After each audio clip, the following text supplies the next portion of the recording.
One of the big guys at pitch camp here in the Willamette Valley of Oregon.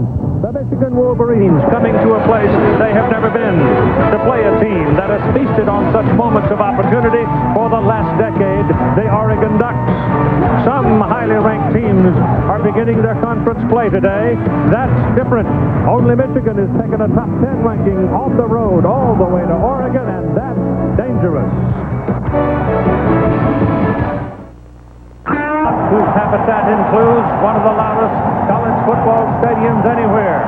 The Ducks, like the Michigan Wolverines, 3-0, feeling they're a pretty good football team with an opportunity at hand. Michigan comes in ranked 5th in the coaches' poll. Oregon 22nd. They've not met since 1973. The Wolverines are wary, yes.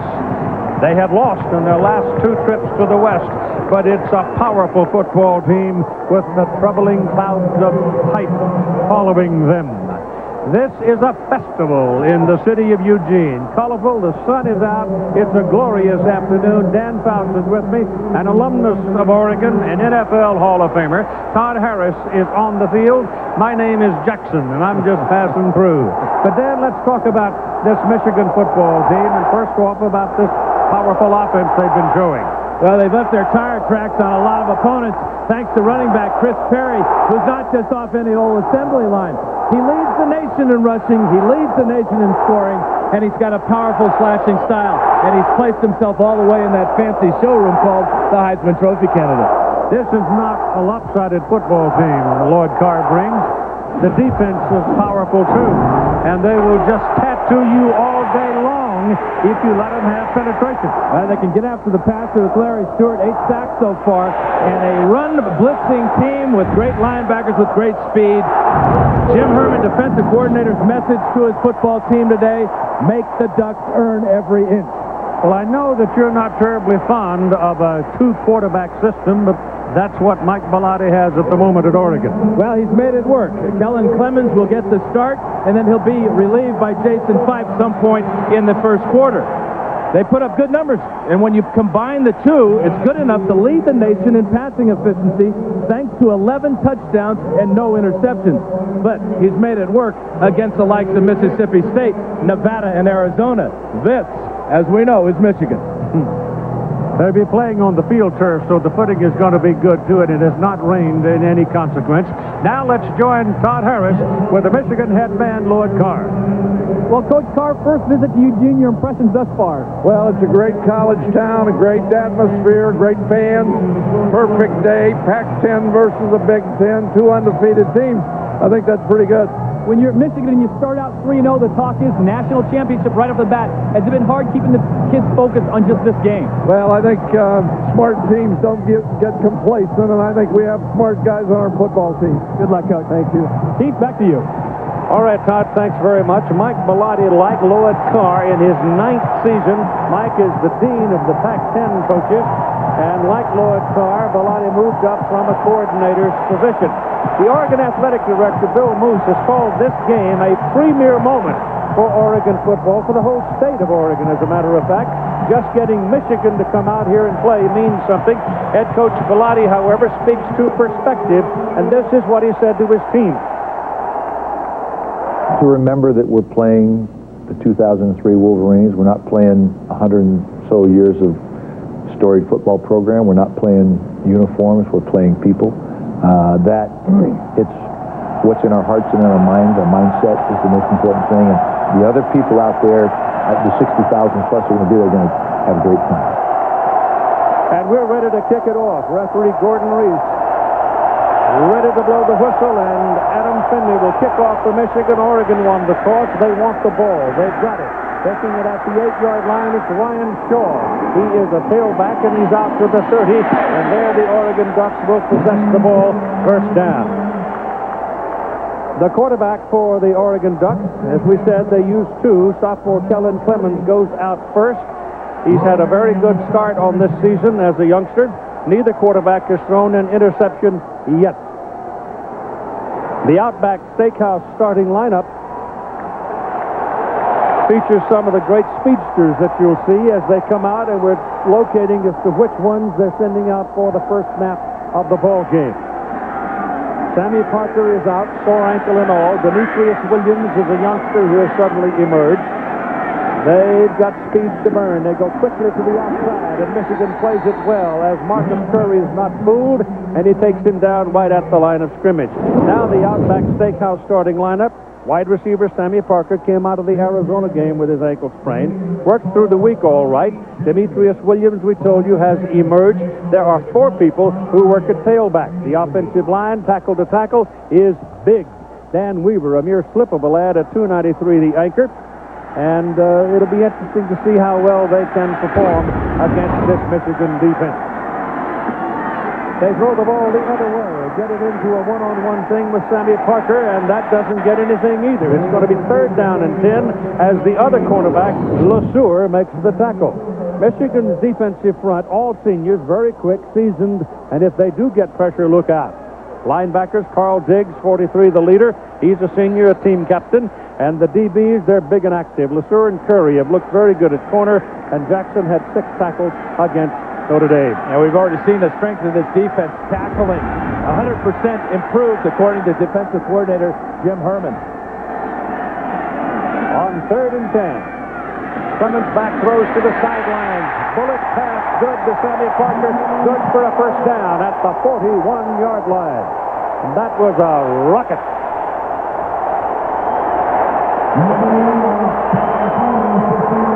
One of the most colorful settings when the sun is out in the Willamette Valley, with all the colors of Oregon covering the grandstands and the bleachers and wherever they can find a place to stand, because they do have standing room only here. I expect we will have a crowd very close to 60,000 people, which will be the largest football crowd ever in the state of Oregon. Be the largest gathering, period, in the state of Oregon. Back goes Clemens looking. Gets a little heat. He's got a lot of green grass in front of him, and he goes up to the 48-yard line. Hoyer and Jackson make the tackle. We go across the country for this update from John Saunders. And Keith, we've talked about the Mid-American Conference many times, just how good these schools are. Bowling Green against Ohio State, down only by a touchdown late, but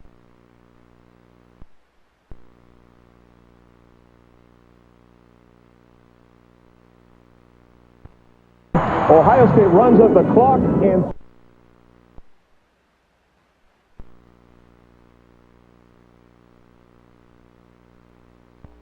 meanwhile, to Mid-American Marshall is down 27-20 with just over a minute to go. Keith.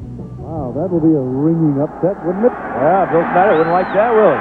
2nd down and 4. The ball is marked the tail of it right on the 47 hash.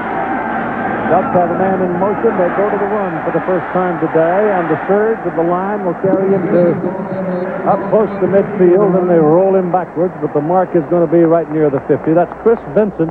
He is a 218-pound freshman from Philadelphia, Pennsylvania, carrying it. And what Vincent gives the Ducks is a raw, powerful running back, and he's just starting to get into game shape, and they're starting to see signs that perhaps he may have the breakaway speed that will make him the starter. The Ducks will use 4 running backs today.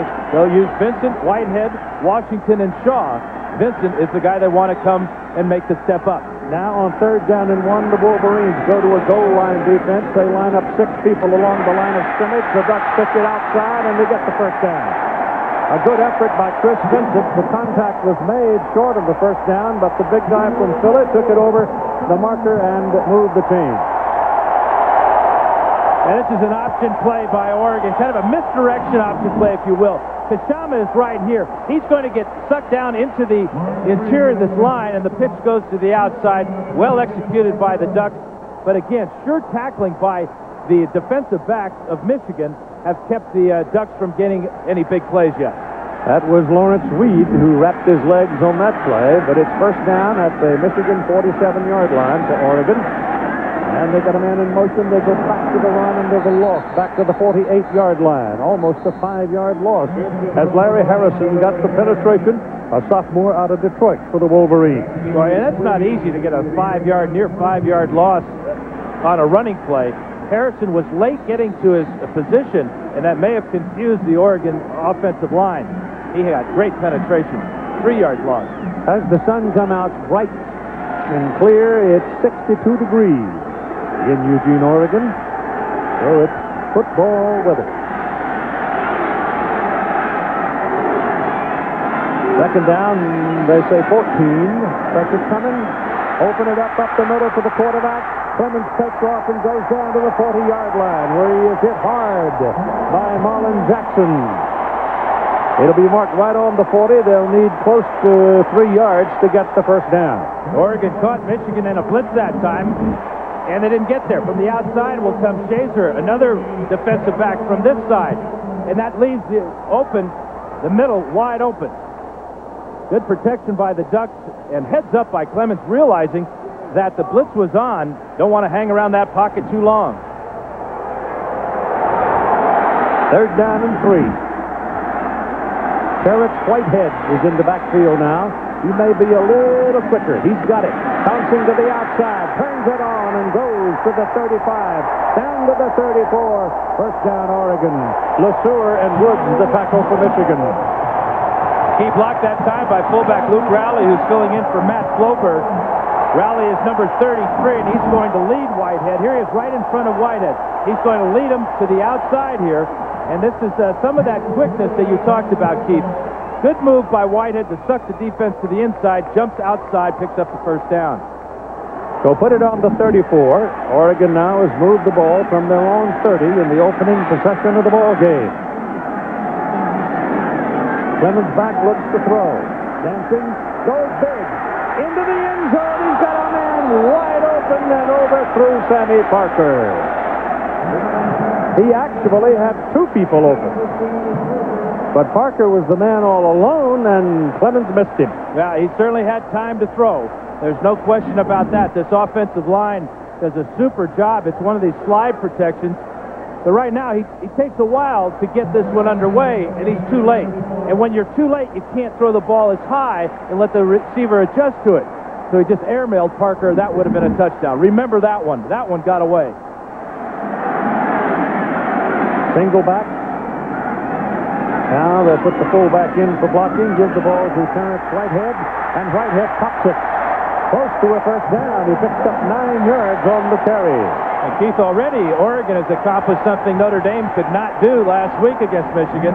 The best penetration last week for Notre Dame's offense was Michigan's 37-yard line. That run takes the Ducks all the way to the Michigan 25. I think it's very important, frankly, Dan, that Oregon get the lead. Well, there's no question they've been a very fast-starting team this year, and in their recent history, they've had trouble hanging on to leads, though. The brain trust of the defense, Jim Herman, the coordinator, upstairs. And they stay with the run here, trying to wedge out the first down, and they won't get it because Michigan got there first. Next Saturday, 3:30 Eastern and 12:30 Pacific. These are regional games for you on ABC Sports. Pittsburgh, Texas A&M, and the BCS Spotlight game presented by ADT. Notre Dame, Purdue, and there'll be other regional action. Check your local listing or get ESPN Game Plan and watch the game of your choice. The Oregon players waving their arms, saying, "Come on, crowd, let's help." Actually, they're saying, "Be quiet. We want to hear the play." They're going to go for it on 4th down.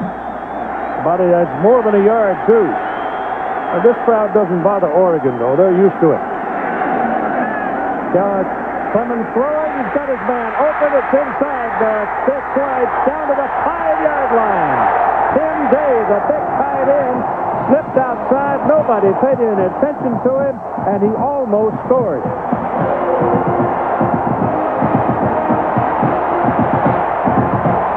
Great play action fake for Oregon. Here is Day. He's going to sneak out of off the line of scrimmage here, and Clemens does a nice job with a fake and then delivering a catchable ball. He knew he just missed a touchdown on his last pass. He made sure on that one. So Clemens comes up with the key completion, and it's first down and goal Oregon at the Michigan 4-yard line. Day stepped in. He played some last year, but he succeeded George Reitzner, who has gone to the pros. Ball is handed off to Whitehead, and Whitehead is decked at just about. They're going to give him a little loss, I think, on the play, as Larry Stevens, the senior defensive end, makes the hit on him. Stevens was heavily recruited by Oregon when he was in high school up in Tacoma, Washington, but he chose Michigan. And you know, Stevens and his mates are not used to having a team drive the field, at least not this year. This is the 15th play of this drive coming up. and already the Ducks have eaten up just about half of this first quarter. So it is second down and goal. The ball is marked back on the 6-yard line. Let's see if they stay with the run. Now they get a man in motion coming back as the blocking back, and Clemens rolls through. The ball completed to Day, and Day fighting to the goal line, and he's just short. Marcus Curry was the man who helped keep him out of the end zone, and Curry at 182 pounds has taken on a 268-pounder, but Curry got a little help at the last moment and kept him out of there. Another great job by Tim Day to make the catch and then know he needs to get to the end zone. Takes a shot there, takes another one, takes 3, takes 4 shots, and sets the Ducks up inside the 1. They need about a foot and a half. Whitehead is your deep back. Let's see if they run it. Option. Clemens rolls over. They're asking touchdown on third down, and they didn't get it. I think they did get it, though. Before he hit the ground, he reached the ball out. It looked like he broke the plane with the ball. That is clearly a touchdown, and the Ducks get robbed at home. Uh-oh, that's an alum speaking. Watch this call, though. He's not down. The ball's across the plane. That's a touchdown. Yeah, you're right. It is. They're going to go for it. They only need about 6 inches. Yeah, quarterback sneak is an excellent call here.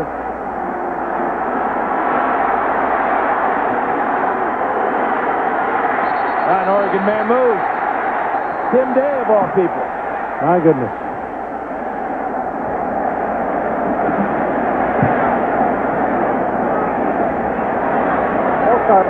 Offense. 5 yards from the previous spot. Still 4th down. Now, does this change the tune? The Siegel come in for a field goal try.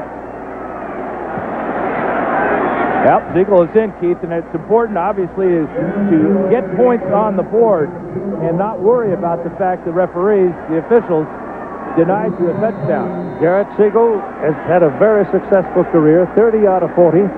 He's a junior out of Sacramento. Jason Fife, the quarterback, is the holder. Kick blocked. Wolverines have a chance to pick it up, and it's a foot race toward the other goal line. What a turnaround of the ball game. It's Jeremy LeSueur will score for the Michigan Wolverines. The block was by Marlon Jackson. So the Oregon Ducks are knocking on the door. The tight end moves.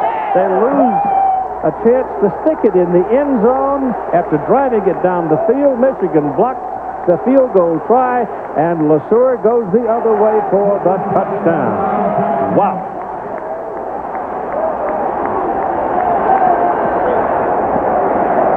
Great job by Marlon Jackson jumping through a gap between the tight end and the wingman, and then just smothering this ball off the foot of Jared Siegel.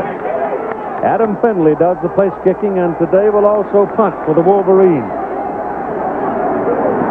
Adam Findlay set the point after. Matt Gutierrez is the holder. He's the Californian. No, it's Navarre doing the holding. 16 is holding, and it is no good. Well, that is a very unusual beginning. Not only does Oregon have its pockets picked, and the question is whether its heart was broken, and now the Wolverines come down and miss an extra point to lead 6-0.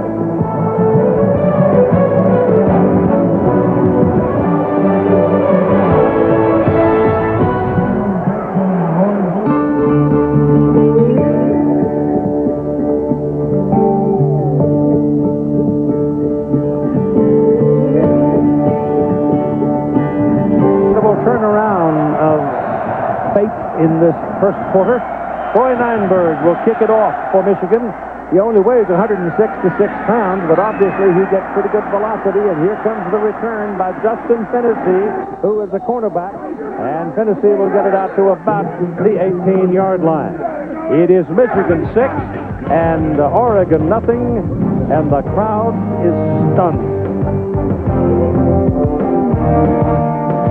On an uncharted island, 12 fierce competitors have gathered for The Capital One Mascot Island Challenge. We've separated America's favorite mascots into the polyester and wool blend tribes. First event, Iron Mascot Marathon.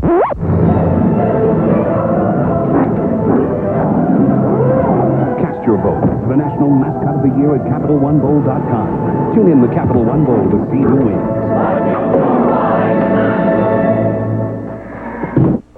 Who cares what's in a hot dog? When diverse, cast-aside elements come together to form something great, that's the American way. No, sir. Far better to ask yourself, what are you made of? What spice do you add to the national knockwurst? What flavor do you contribute to the high life? Well, that's the last of it.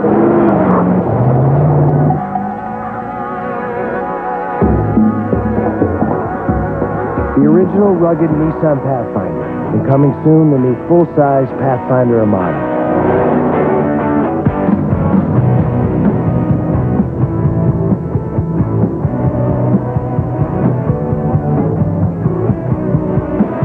Two Pathfinders with countless adventures. And Michigan leads at 6-0 here in the first quarter. Our Nissan Drive summary will show you just what a shocking turn of events that was for Oregon. 17-play drive, 9 minutes and 18 seconds of offense, and nothing to show for it. Now the question is, can they psychologically bounce back? That is a very good question. Chris Vincent stepped in at tailback. He started there. And the quarterback remains the starter, Kellen Clemens. And Tim Day is the big tight end. He just moved over to the right side. And Clemens back throwing, getting some heat, gets it off, throws it into the ground, a safe throwaway. And Vincent was in the territory, but the pass goes incomplete. Yeah, the Wolverines did a great job of smelling out that screen pass that Clemens wanted to throw. The defensive line just filtered down the line of scrimmage, and heads up by Clemens realizing it and just throwing that ball away. But this is a complete Michigan football team, Keith. Offense, defense, and special teams. And what a great special teams play that was by Marlon Jackson and Jeremy LeSueur. They go to Vincent, and the Wolverines will give him a yard, and that's all, and it's a grudging one at that. Pierre Woods, junior out of Cleveland, number 99, making the hit on number 22, Chris Vincent. And you see the Wolverines are shuttling in and out their defensive line, keeping them fresh early in this game.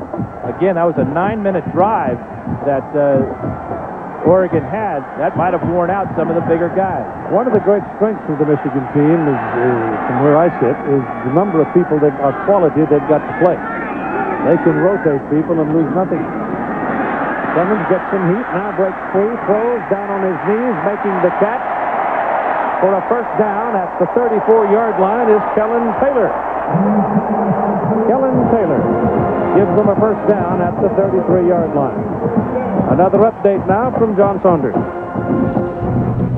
Keith, the Taco Bell update, and Marshall has done it. At Kansas State, Manhattan not happy this time of year. Jeff Schwinn looking back to pass his tip, final play of the game, and the Thundering Herd pull off the upset 27-20. Your final there, Keith.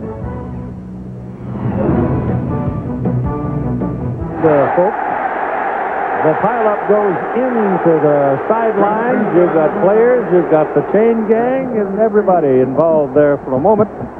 And it looks like everybody's going to get up and walk away all right. And everything but a penalty flag that obviously these Duck fans were looking for. But as they check out the replay board, they give it to the officials one more time.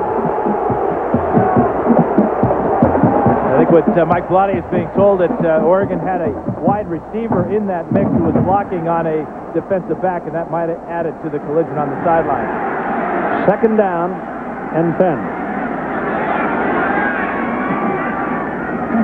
Clemens quickly, pass completed to Parker, and Sammy Parker will get across the 45, move the chains again, so those quick sharp shots being delivered by Kellen Clemens. Continues to pile up movement for them, but still it's Michigan 6-0 on the scoreboard at 4 minutes and 22 seconds to play in the first quarter. Well, of Clemens' 9 passes, only 2 have been incomplete. We saw the one where he threw away on the screen pass, and remember, he missed a touchdown pass to Sammy Parker earlier on that first drive. So he's a hot quarterback right now, and I like the way he's moving around in the pocket, buying extra time.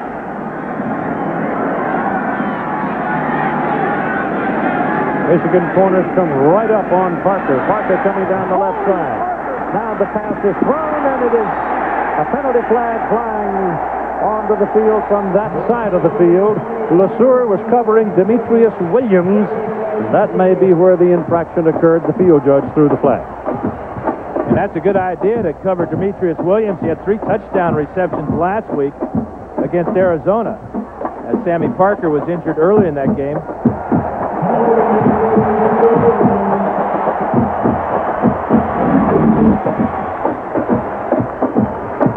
This is Demetrius Williams, number 6 from De La Salle High School in Concord. Penalty not on Jeremy LeSueur, on another receiver in the area. They called Curry on Parker, I think, was where the... It might have been just a pick-up call. Pick one. Yeah, you better stay close to Sammy Parker. He runs the 100 meters in 10.18. That's world class. Ball is just inside the 45-yard line. Automatic first down on the call, and there's nothing on the ground for Chris Vincent. Right at the line of scrimmage, maybe even a half a yard loss on the play. I'll tell you one thing, there is no room in the middle. No, and this man, Chris Perry, is wondering, hey, when do I get to play? I'm a Heisman Trophy candidate. Look what I did last week. His Richards are still clean, though. You go to the second quarter, he'll be all spiffy. You know, I hated this when I was a player, Keith, when the other team just took the ball and kept it away from us. You come out of the locker room, you're all warmed up, you're all hyped up, you're ready to roll, you know what plays you want to run, and here you sit in the shade. I've never seen that, I don't think. With 3 minutes to go in a quarter, the one team has no time of possession, yet they lead the game 6-0. There's nothing there either. They go to Whitehead on it, who had come back in at tailback, and he's hit right at the line of scrimmage. Larry Stevens right there. Yeah, Larry Stevens is their pass rush specialist, but he's shown a couple of times in this first quarter that he can play the run extremely well. He's a character. Yeah, strange to see a defensive end wearing number 13, but he was a linebacker earlier in his career. Great pass rusher with the typical pass rusher personality. 3rd down and 10. Ball up to 45.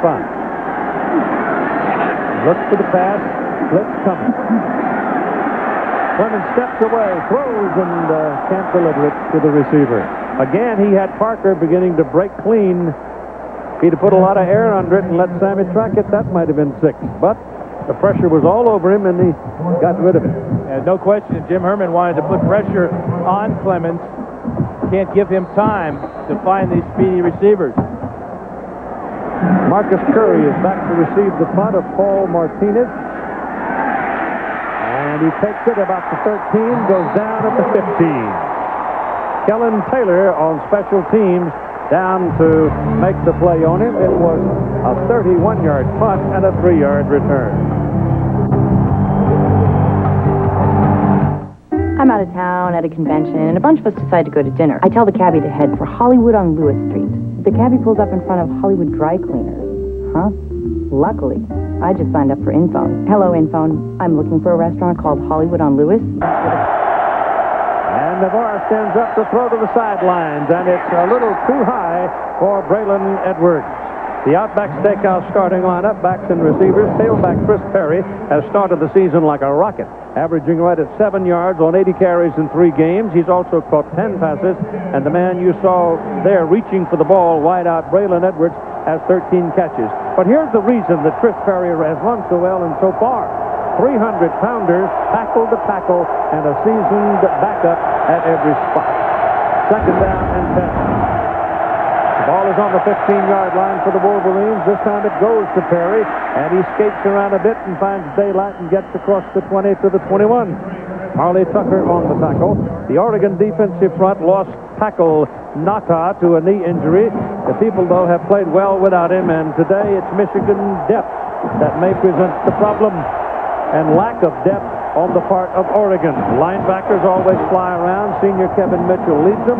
The secondary, they were battered last year, but they're a little bit bigger this year. Some people have been moved around, and they're determined. Steve Breaston is in the ball game now as a wideout. He's exciting. And Navarre looks around and throws, and he's got a man open, but he missed him. Jason Avant was running free, and Navarre overthrew it. You know, Keith, that's almost a product of Oregon having the ball so much in that first quarter. It's been about a half hour since John Navarre has thrown a pass under rhythm in pregame warm-up. So you can see his first two passes a little bit high. Perhaps Edwards should have had the first one. That second one was way too far. Adam Finley is in the front. And it is Stephen Moore, a cornerback, to return it for Oregon. Finley gets a lot of air under the ball. He forces a lot of fair catches like that. And Oregon will receive the ball and take over first down at the 41. ABC Sports presentation of college football brought to you by Nissan and your Nissan dealer. SBC, ordinary people, extraordinary jobs. And Miller High Life, to live simply, proudly, boldly, manly. This is the High Life.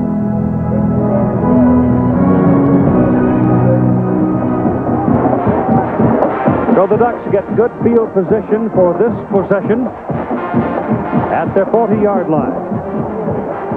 And they go with Chris Vincent as the deep back. He's got it, bounces around, looking for daylight. There isn't any. Vincent up the middle for no gain. He's running in the cellar against this Michigan defensive front so far. Carl Diggs on that tackle. It is an unusual first quarter for our Pacific Life game summary. Clemens with an apparent touchdown on goal to go from the 1-yard line. And then 2 plays later, Marlon Jackson with the block. Jeremy LaTour, 78-yard return. But the extra point by Adam Finley, wide right. 6-0, Michigan. You just sent a quiver through Bobby Bowden. Wide right. Second down and 10. Clemens with a little time. Gets the pass completed. He's got some room. It's Eric Whitehead, the tailback. He's on the Michigan side of the field. First down at the 41-yard line. Ernest Shazor, the tackle. Oregon's one of the best teams in the country at screen passes. They have a wide variety, and Andy Ludwig, offensive coordinator, called the right one this time. Because after Whitehead comes over here, there is nobody in the secondary that has him. Good job up front by the line. Stites with a shield block there, and then Whitehead's across midfield. Great field position continues for Belotti's Ducks. 41-yard line, first down for Oregon. Clemens with a lot of time, throws short. Pass good to Williams. And as he wanted to cut back to the inside, he falls down. And we have played a quarter, and Michigan has hardly seen the ball. But they lead 6-0. This is mind-boggling, but it's the truth. Duly recorded legally. Michigan had 3 offensive plays in the first quarter, gained 5 yards. Just unbelievable turnaround in the ball game. Yeah, they've got the 6, and the Ducks have got the. There you go. Yep, second down now, and 7 for Oregon. And they're still looking to run it as Whitehead will pick up a couple of yards down close to the 35-yard line. And again, let's check in with John. Well, Keith, Jason White has been terrific at quarterback for Oklahoma this year. Only picked off 1 time until right there. The second interception, Spencer Havner takes it and goes 72 yards. Gets the ball inside the 10, down to the 6-yard line. They get backed up on a penalty, but a few plays later, Manuel White takes it in for a touchdown, and the Bruins lead. Well, Manny White's going to make a huge difference in that UCLA football team, I think. Pass is away, caught inside the 20-yard line. Demetrius Williams in front of Marlon Jackson. Keith, you just will never know how tough and how great that throw was by Kellen Clemens. Running literally for his life, 3 Wolverines in his face, and he's running away from the line of scrimmage at that angle. And he puts this ball on a line. I thought that Gordon Reese was reaching for his flag, the referee, as he looked at the Oregon offensive lineman trying to hold off one of the defenders, but he didn't pull it. Bad job of holding. And first down at the 19-yard line for Oregon now. That's Day, the tight end, dropping into the backfield. The pass is away, and he dropped it. Ball was thrown behind him. It was Nate Leah-Broughton had a double tight end in there, and the ball was a little behind him. Here's Todd Harris. Well, Keith, the Michigan sideline is in the shade right now, but Lloyd Carr was livid. He was hot, giving the officials all they could handle because it happened right in front of them, that hold they got away with. Meanwhile, John Navarre, who's only been in for 4 plays, is sitting on the sideline, and it's about 10 degrees cooler on this side than the Oregon bench, so it's really chilly. I'm surprised they don't have him up and throwing. Wait till November. I think they can handle 10 degrees. Second down and 10 now for the Ducks. Whitehead up the middle. He's free. Touchdown, Oregon.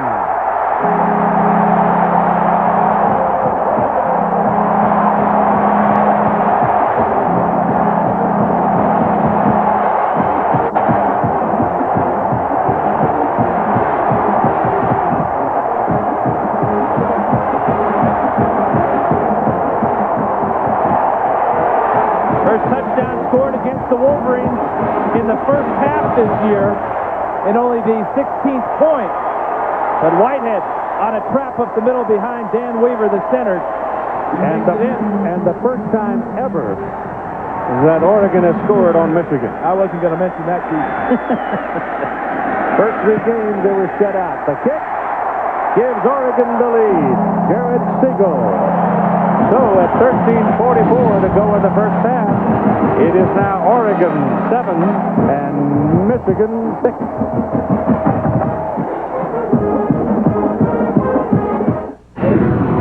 Allstate presents Good Hands Flashback. The overhead images of today's game courtesy Aquafina and the Aquafina Purity One light ship.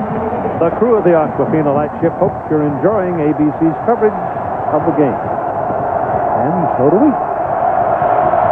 Oregon's Jared Siegel will kick off. Jeremy LeSueur is waiting for it, watching it, drifting toward the corner, back into the end zone. He'll put a knee down and come out to the 20. A couple of things to look at on this touchdown. This is a wide receiver, and he's going to come around this side. That affects Michigan. And then the block in the middle by center Dan Weaver, and Terrence Whitehead will go 19 yards, literally untouched, right through the heart of the Michigan defense. Dan Weaver, incidentally, was a walk-on. He's a graduating senior and team captain.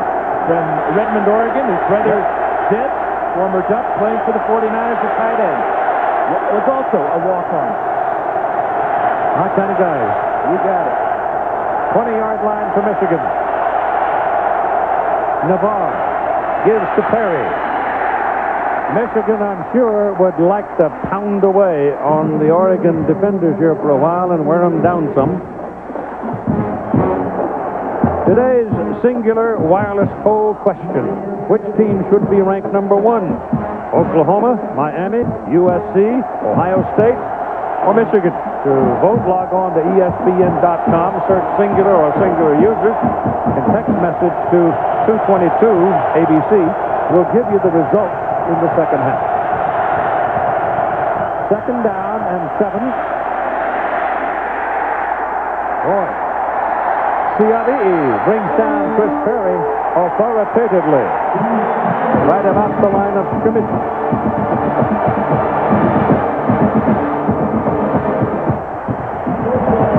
Big Igor Olshansky has moved to defensive end from his defensive tackle spot because of the play of junior CFB. Remember, Haloti Nada is out for the season, so the Ducks have had guys stepping up. That's an example of a guy stepping up, junior CFB. Chris Solomona is in there as well now. He's the one exhorting the crowd for more noise. goes Navarre to throw. No pressure. Now he gets hit just as he throws, and the pass is completed to Braylon Edwards.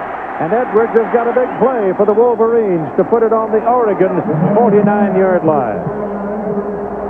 But that was a great job of John Navarre hanging into the pocket here and searching for Edwards. Edwards is on a crossing route. He's got to clear the linebacker right there. And now watch this effort by Edwards to keep his balance and almost go all the way. If Finney doesn't show up there, Michigan's in the end zone.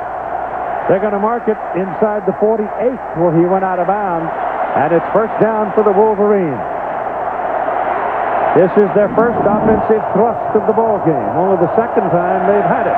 That's Breston in motion. They throw quickly outside. Breston, who is a speedster, he's very much like Anthony Carter. You're going to see a lot of this young fella during the course of the season. He's a sophomore out of North Battock, Pennsylvania.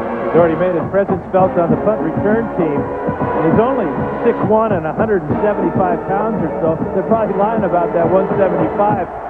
But he has explosive speed and very little hesitation in this game. Ball is on the 44. We're at second down and 7.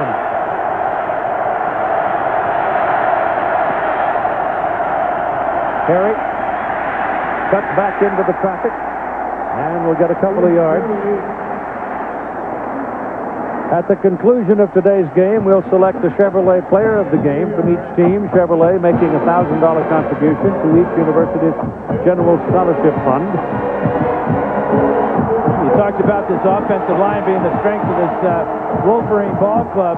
David Boss at left guard and Tony Pape at right tackle. And plus you have Dave Pearson, who's got the ability to pull from his center position. That's why Perry's been so effective. Double wide, top of the screen, single back Perry, third down 5. Oregon blitzing. Gets some heat on him. Ball is missed his man. He had him open. Kevin Mitchell looping from the outside, got in his face, and he missed his pass, and it's fourth down. Yeah, it was a well-designed blitz by Nick Aliotti. He brought the linebacker Mitchell, but he also brought the strong safety Keith Lewis. Here is Mitchell here. These feet belong to Lewis. Watch as Mitchell goes up the field. Lewis will come underneath, and that forced Navarre to miss a wide-open tight end. Finley in for his second punt. Adam had 39 yards on his first one. Ball comes out. Recovered by Oregon on the midfield strap, right about the 50-yard line.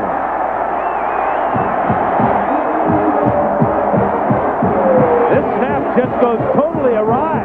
Scott McClintock is the man snapping, it looked like. Well, it hit Scott McClintock in the head, Keith. He is the personal protector, and the snap by Ross Mann. Here, watch this ball. It's going to hit him right in the helmet. I've seen it all now. Were they trying to snap it to him and run for it? Maybe it was their first trick play of the day. Well, it certainly appeared that Finley was trying to attract the attention of Oregon by jumping in the air, giving them the look that the ball is snapped over his head. But Mann just snapped that ball way too hard off the helmet of Scott McClintock. Jason Fife comes into the ball game now for his first appearance of the day at quarterback, and Oregon has called a timeout. At least they're being charged with it. Maybe they didn't have the right combination of people. We've had some freaky things happen, so don't go away. 35, watch, he was going to go out here and block. They had a nice hole for the fullback, McClintock, the personal protector, to run through, but Ross Mann just snapped that ball way too hard off the side of the very famous Wolverine helmet. It happened so quick, it was hard from the side view to tell whether it was a mistake or whether it was intended, because this wham hit him right between the eyes. Special teams, one great play for the Wolverines and one disastrous one, perhaps. Well, you can call all the play. It was a perfect play call. Yep. It would have worked. But you got to execute it, and sometimes the two don't always go together. And now Jason Fife is the quarterback for Oregon, and what he brings is senior leadership. And he will run the hurry-up, or the no-huddle offense, rather. And perhaps they'll do it with this field position. That would be wise to do, especially when you consider that Michigan's defense has been on the field for over 15 minutes in this game already. Now we're told that Oregon was not charged with that timeout. They run the ball and find some daylight, and Whitehead goes spinning around as he crashes down at about the 46-yard line. Jason Fife's a big guy, 6'4", 222 pounds, and they're going with a no-huddle offense here, trying to catch Michigan in a disorganized circumstance, but it takes so long getting the play called. Michigan's defense is all set. Now they show blitz. And Fife back. They're looking to put some heat on him. He throws perfectly on target to Tim Day. And Tim Day has another Oregon first down, going down the sidelines to the 15-yard line. Lawrence Reed saved the touchdown. Boy, there's just no hesitation in Jason Fife's game as he got back quickly and let this ball go to his tight end. Tim Day, now 3 catches, 57 yards, little corner route. That's the matchup Oregon's looking for, get their tight ends on their linebackers in Michigan. All the writers wrote about and all the people talked about were Sammy Parker, but it's Tim Day who's been the big target for the Oregon quarterback so far. First down at the 15 now for Ducks. They lead 7-6. Option 5, going for the corner, touchdown.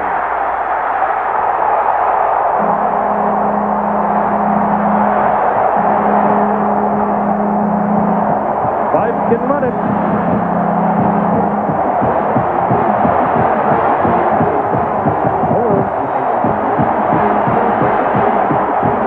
The sea of yellow at Autzen Stadium erupts with joy as Fife enters into the corner. And this is what he brings to the team. He changes the tempo. He's got senior experience in this offense, and he was originally one of the better option quarterbacks that Oregon recruited.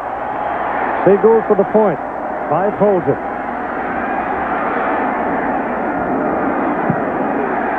Good. 3 plays, 49 yards, 42 seconds after the botch fake punt. 10:01 to go. You're watching ABC Sports Championship Television. Oregon 14, Michigan 6.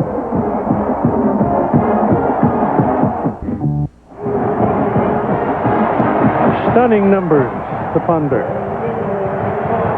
And so is the scoreboard. 14-6 Oregon with 10 minutes to go in the first half. And it could be 21-zip. Yep. Diggle will kick it off. Jeremy LeSueur is waiting back along the goal line. Pierre Rimbert is back there with him. It puts out of bounds. Bad kick.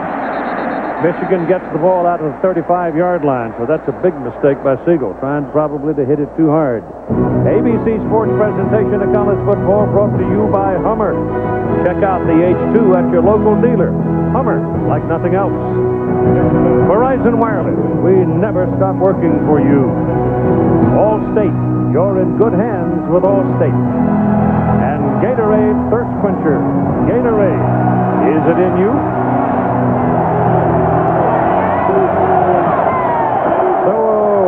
Oregon's a bad kick. Siegel's bad kick gives Michigan good field position to start this possession, only their third of the ball game. And the ball rolling around and people moving everywhere, and Navarre covers it. He better cover it because he dropped it. And right now, the Wolverines look jittery. They're just out of sync. I mean, this snap is late by his center, Dave Pearson. That's why Navarre had trouble getting it. Everybody else was moving but the ball. And there's a loss for the yard on the play. It'll be second down, 11.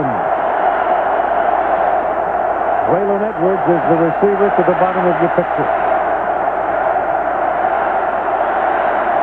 Navarre goes the other way, trying to set a screen for Chris Perry, and it's a very good defensive play by linebacker Kevin Mitchell, who plays on that side. He's the senior linebacker and the leader of that group. Yeah, he's the leading tackler for Oregon. They call him the mini backer because he's only 5'11", probably more like 5'9". But he's a great open field tackler, as he showed that time. If he doesn't make that tackle, Perry has a lot of room down the sideline.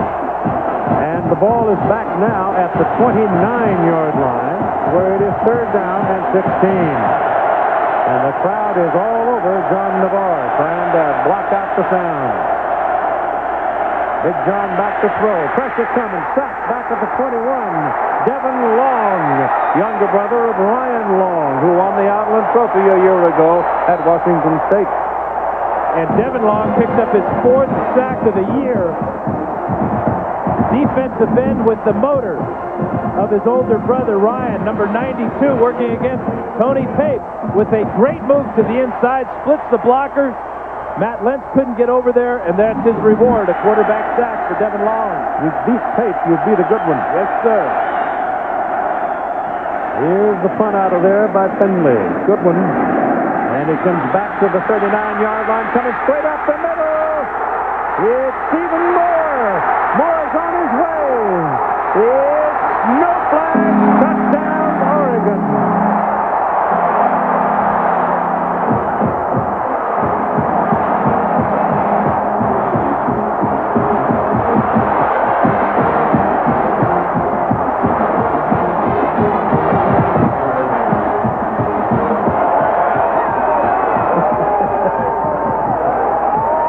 Stephen Moore with his first punt return for a touchdown.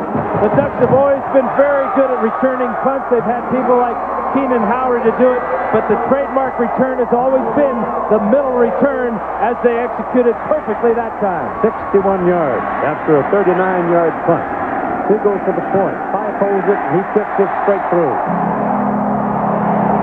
And at 7:50 to go in the first half, it's Oregon 21, Michigan 6. Special teams coach Robin Ross said that Stephen Moore is our returner. He is no Keenan Howard, but he catches the ball well, and that's most important, and he's fearless.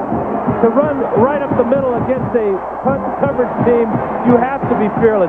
And the lower body strength, those strong, thick thighs, hold him out of that tackle, and then he's got nobody in front of him to the end zone. I guess the question of whether Oregon can bounce back psychologically from the Kellen Clemens non-touchdown on that first drive has been answered. Yes, it has. But at the time, it was a legitimate question because it was a moment of serious denial. Special teams play. We've seen 3 already, 4 actually in this game that have contributed to this wacky first half. Blocked field goal, a missed extra point, a botched fake punt, and then the great punt return by Stephen Moore.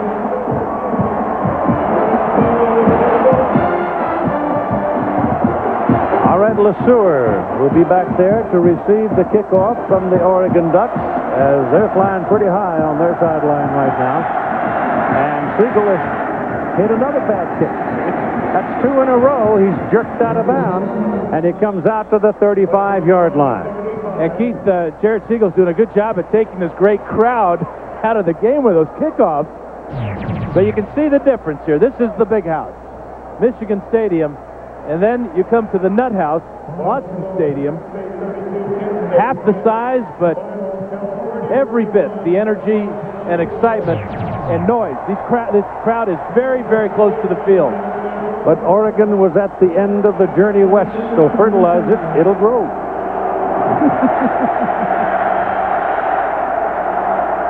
First down from the 35 now. John Navarre stands up very quickly, throws to Edwards, and Edwards got a little room. Now 3 Ducks hit him at the 40-yard line.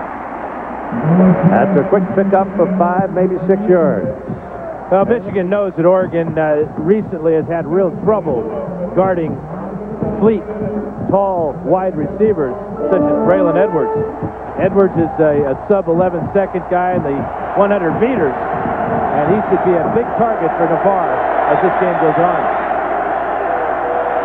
Michigan needs something to solve their dyspepsia right now.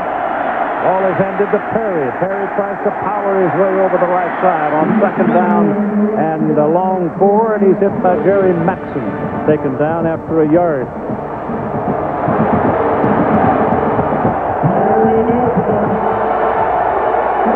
Big third down play coming up for Michigan. And doesn't this crowd know it?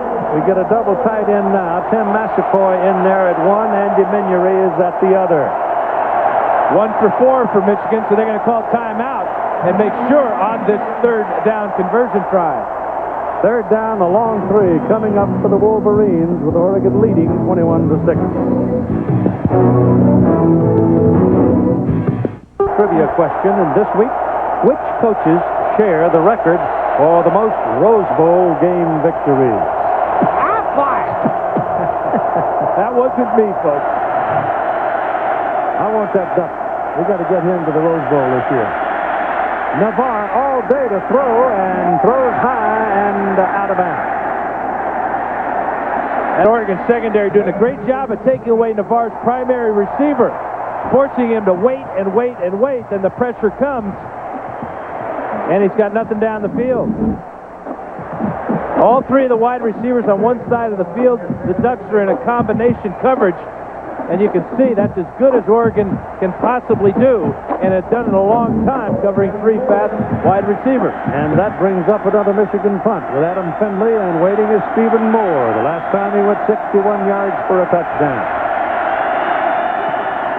Kick is away, spin on it. Fair catch called at the 26-yard line. With just 2 races to go, 5 drivers still have a chance at winning the IRL IndyCar Series Championship. Dixon, Canan, DeFerra, and Hornish within striking distance of points leader Helio Castroneves. So don't miss the Toyota Indy 400 tomorrow at 3 Eastern, noon Pacific, here on ABC Sports.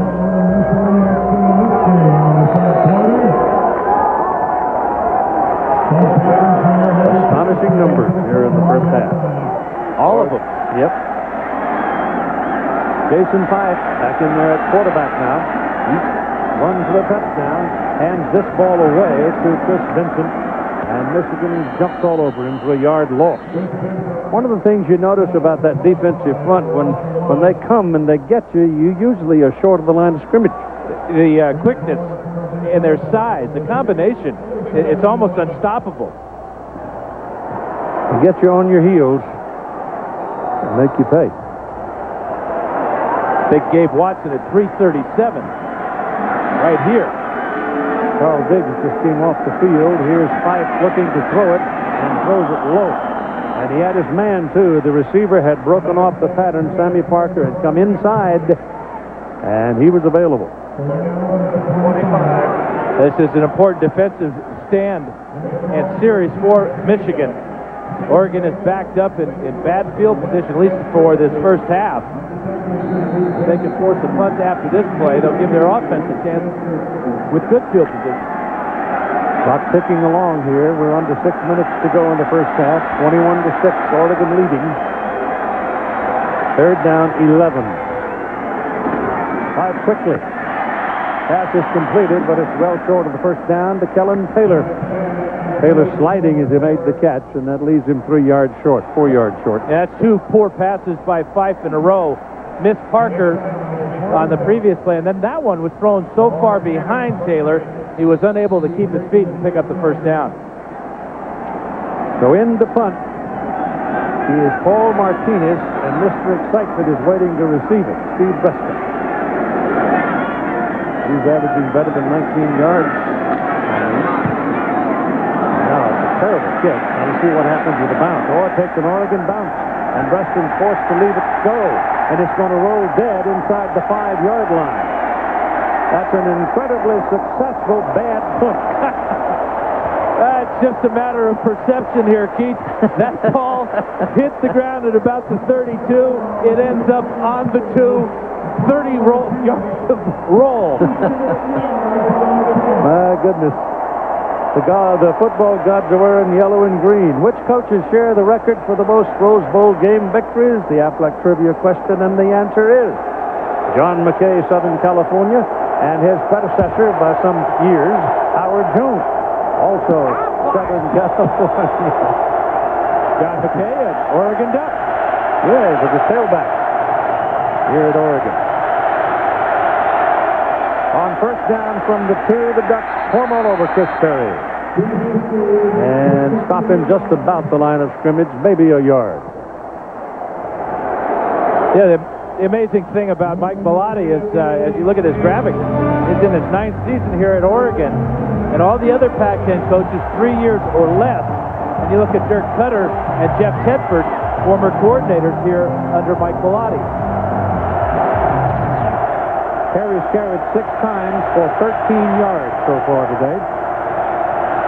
Came in leading the country in rushing.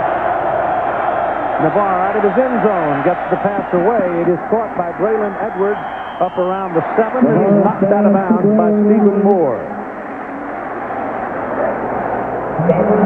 Good job all the way around by Navarre and Edwards, and the coverage by Moore.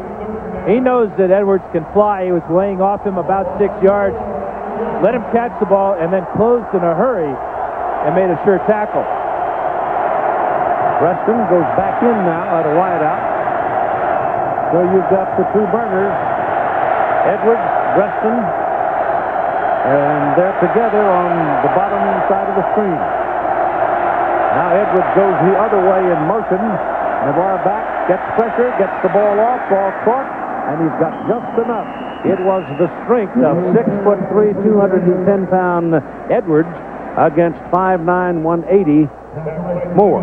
Well, Nick Aliotti, defense coordinator, is going to bring pressure. Watch, this is Keith Lewis, and watch who picks him up and allows Navarre to have the time to make this completion. That's Chris Perry with an outstanding block on Lewis, taking his legs out and eliminating him as a factor. It was that last turn that got the first down for them at the 15-yard line. Ball thrown high, and it's incomplete.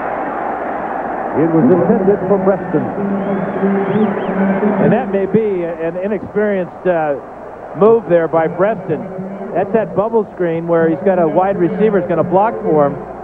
But he put one hand up for this ball and almost popped it up in the air, where Finney, if he was more aware, might have picked it off and walked into the end zone. Very dangerous play. 3:50 now to play. 3:52 in the first half. 21-6. Oregon with a lead over Michigan. Michigan came in ranked number 5 in the coaches poll. This is Chris Perry going to the outside, cutting back to the 19, or close to it. And the Oregon defense pursuing and got him. Coming up on the Valvoline halftime show, John Perry and the newest member of the ABC Sports team, Craig James, will have highlights and analysis, discussing headlines and all of that. And try to get Perry to say something about that story about Auburn football players being paid.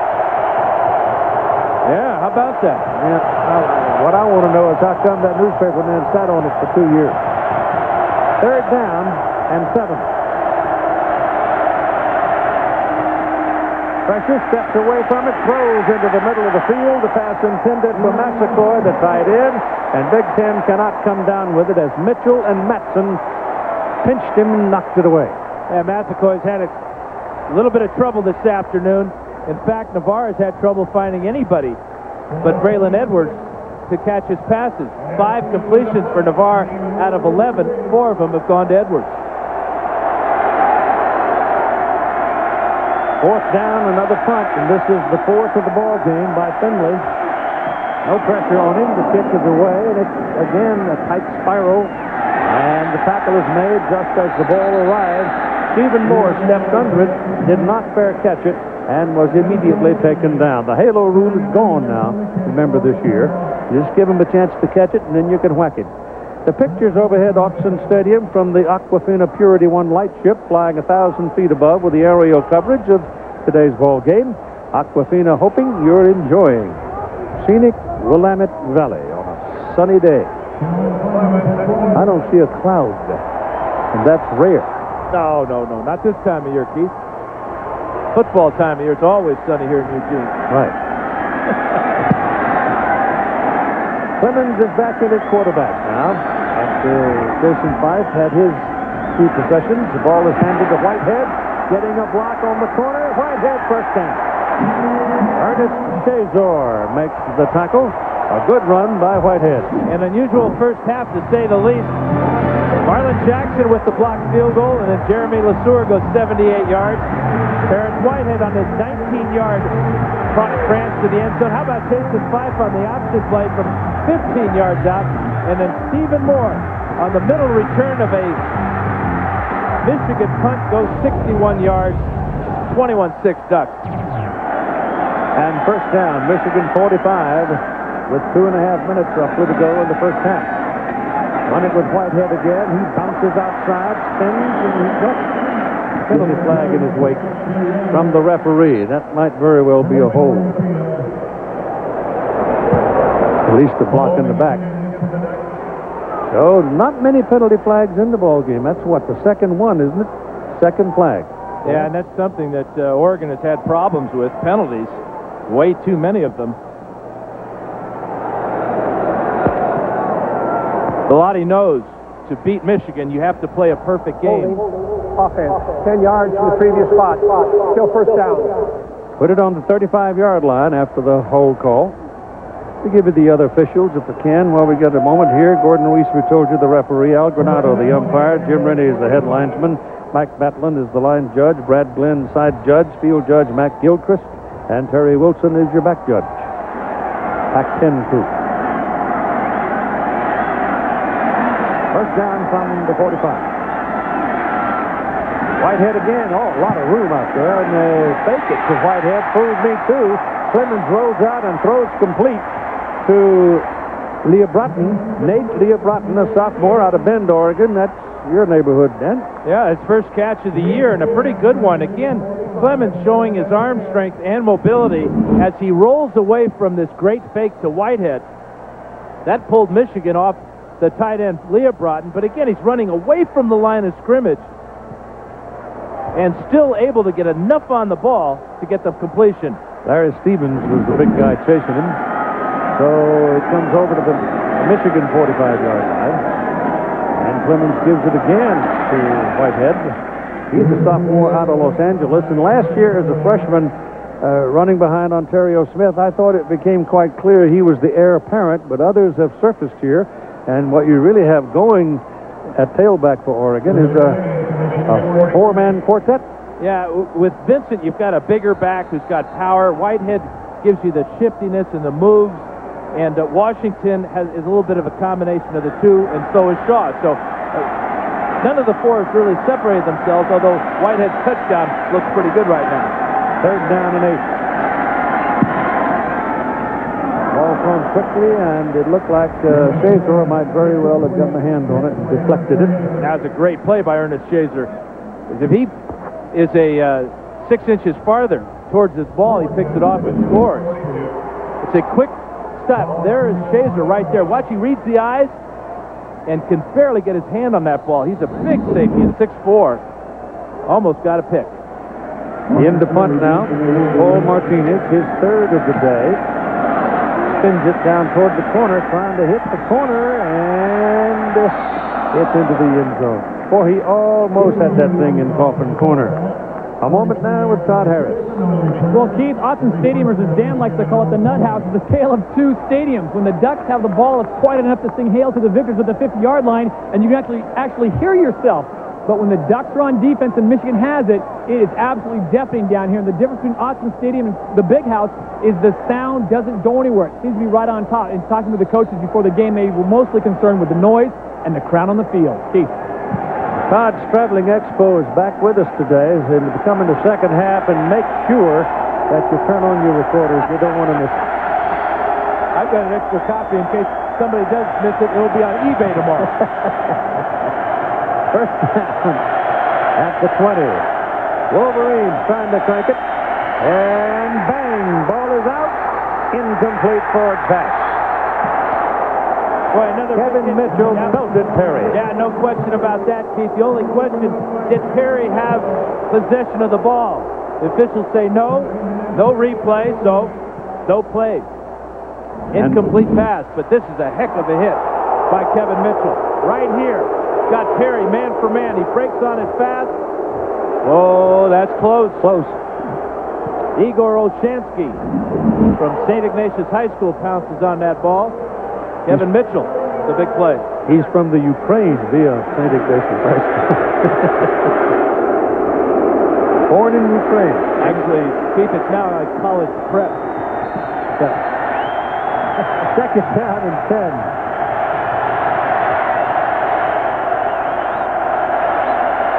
39 seconds to go in the first half. Chris Perry trying to get outside, and his legs are taken away by Stephen Moore, who has had a big first half at cornerback for Oregon. Well, Nick's got to be happy with the work of his troops here in the first half.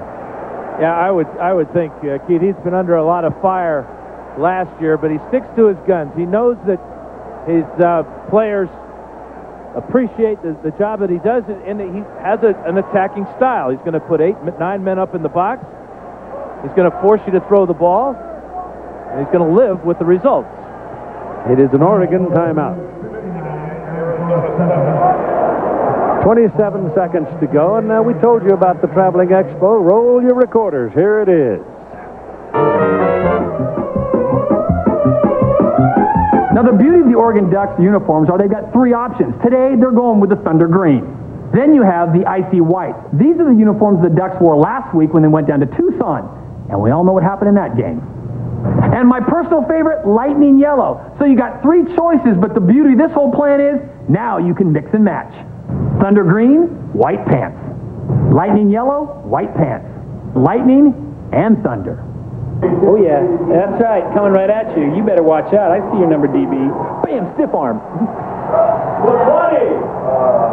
I feel it. I'm feeling it. I got eligibility left. I come back for the Ducks. They make a run. What do you think? I think he forgot to put on something. 3rd and 9.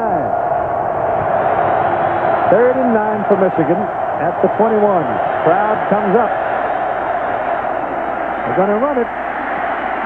And the gang tackle, Chris Perry. The first guy is Keith Lewis, number 16, a strong safety.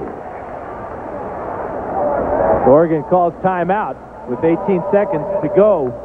Watch for them to try now to put pressure on the punter, Adam Finley. And watch number 16, Keith Lewis. He has blocked 7 kicks in his career here at Oregon.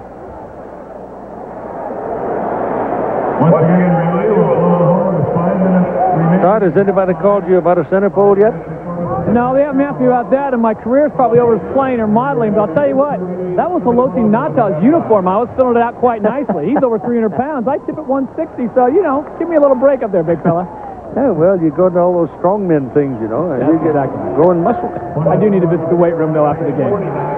So there's Thunder Green, Lightning Yellow, and did Todd say Snow White? Ice White. Oh, Ice White. I'm glad they don't call it Snow White. Having fun.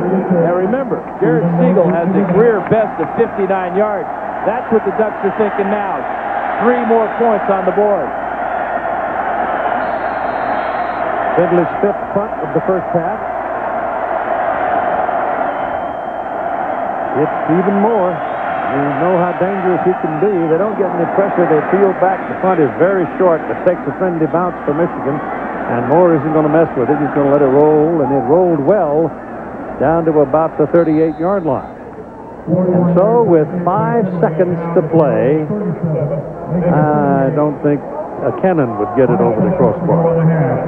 Now that fortunate roll, we've seen Martinez get a good roll for Oregon, and now Finley gets a big roll, and that takes any thought of a field goal out of the equation, but there's always a chance for that old Hail Mary play. Well, remember now that the half will not end on a defensive penalty. Yeah, Oregon's just going to kneel down, go to the locker room, be thankful and happy. Michigan, they got to go to the locker room and get to work. I don't think I would want to get greedy here. Don't want to make them mad. There's the knee. Time runs out, and an astonishing first half of play here. It's Oregon 21 and Michigan 6. And here is Mike Bellotti with Todd Harris. Well, Coach, you've got to be happy the way they rebounded after that great drive and then come up empty. Yeah, I'm pleased. That could take some wind out of your sails when you do what we did and then give up a touchdown on a block play. But again, I'm happy both sides of the ball have really contributed. In fact, offense, defense, and special teams. It's only a half, though. There's a lot of game left. Everyone seems to be executing, and you got the nut house into the game. Well, yeah, we talked about getting our fans into it and let them cut it loose a little bit. They're doing a great job. All right, thank you, Coach. Good luck in the second half. Keith? All right, Todd, thanks very much. So at 21-6, they're in the clubhouse, Oregon leading. Coming up next, the Valvoline halftime show from Times Square Stadium.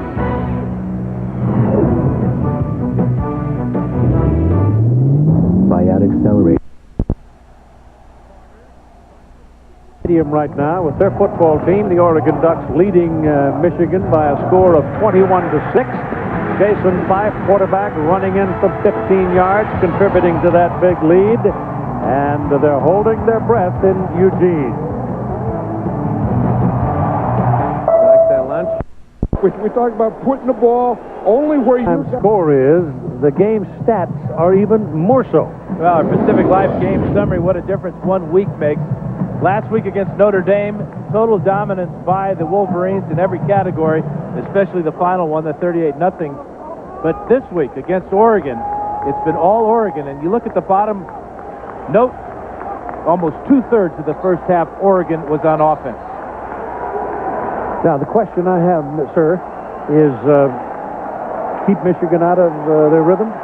Well, they were never able to get in any type of rhythm on offense or on defense. Oregon had them off balance on both sides of the ball. And then when you factor in the special teams with the miscues and the great punt return, Oregon has played the perfect first half. Question is, can they do it in the second half? Their history is strong first, sometimes not so strong second. We'll see. Meantime, here's Todd Harris with Coach Lord Carp.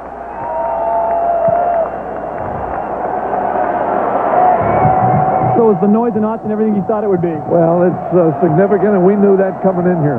What did you tell the guys at halftime to bounce back and get in the thing? We've got plenty of time. We've got to do a better job of offensively running the football. We didn't protect the passer very well. We dropped the ball. But we've got to settle down and play 30 minutes of football. We've got plenty of time. Thanks, Coach. Jared Siegel kicking off. Yeah, that was one of those pooch punts, and it really confused the return team and also took them out of, we just talked about rhythm. Well, a kickoff return team has a certain rhythm, and with that short kickoff by Siegel, it took the Wolverines everything they could do to just hang on to that short kickoff. Siegel was dispatched out here to do some extra work after hooking 2 kickoffs out of bounds, too. So he's probably got an earful himself at halftime. Here's Michigan now, first snap of the second half. 21-6, Oregon. John Navarre, the quarterback, back to throw it. Standing at the 12, shoots it incomplete.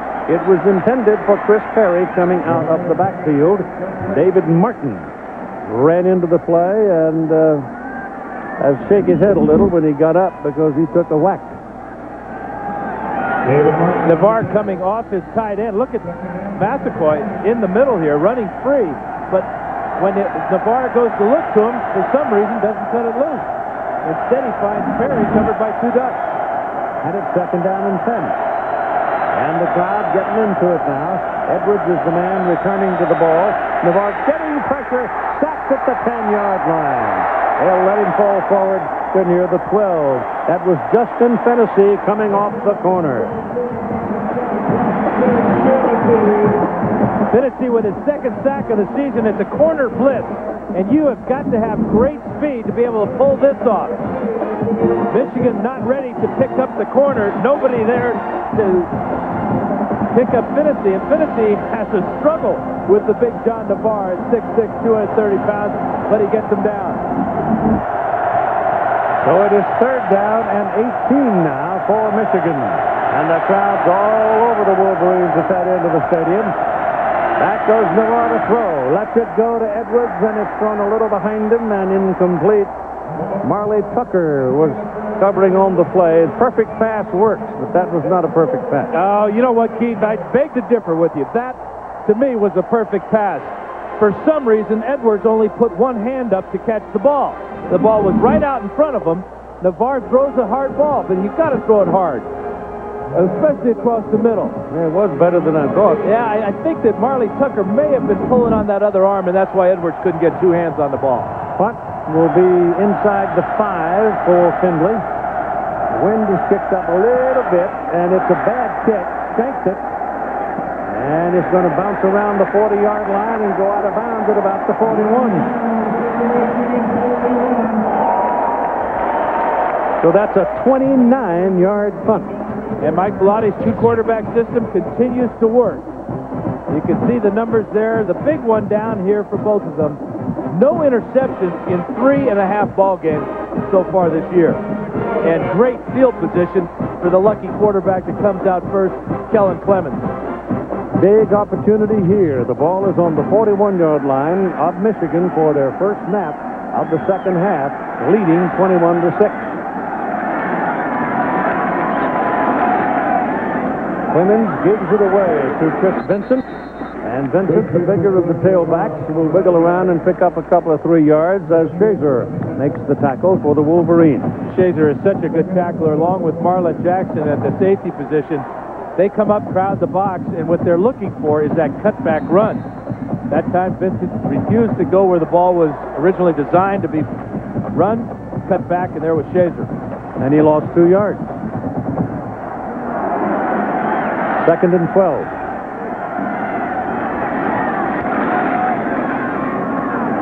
Bounces off the stack and goes inside the 35 down to the 34. So Vincent redeems himself a bit there. And turns in a good run. Kate's first trip to Oregon for Lloyd Carr and the Wolverines. You can see that the Big Ten has had problems when they come to the West Coast to play the Pac-10, but I'm sure if you look at the other way around, that the Pac-10 has probably struggled just as much when they've gone back to Big Ten country. Yes, they have.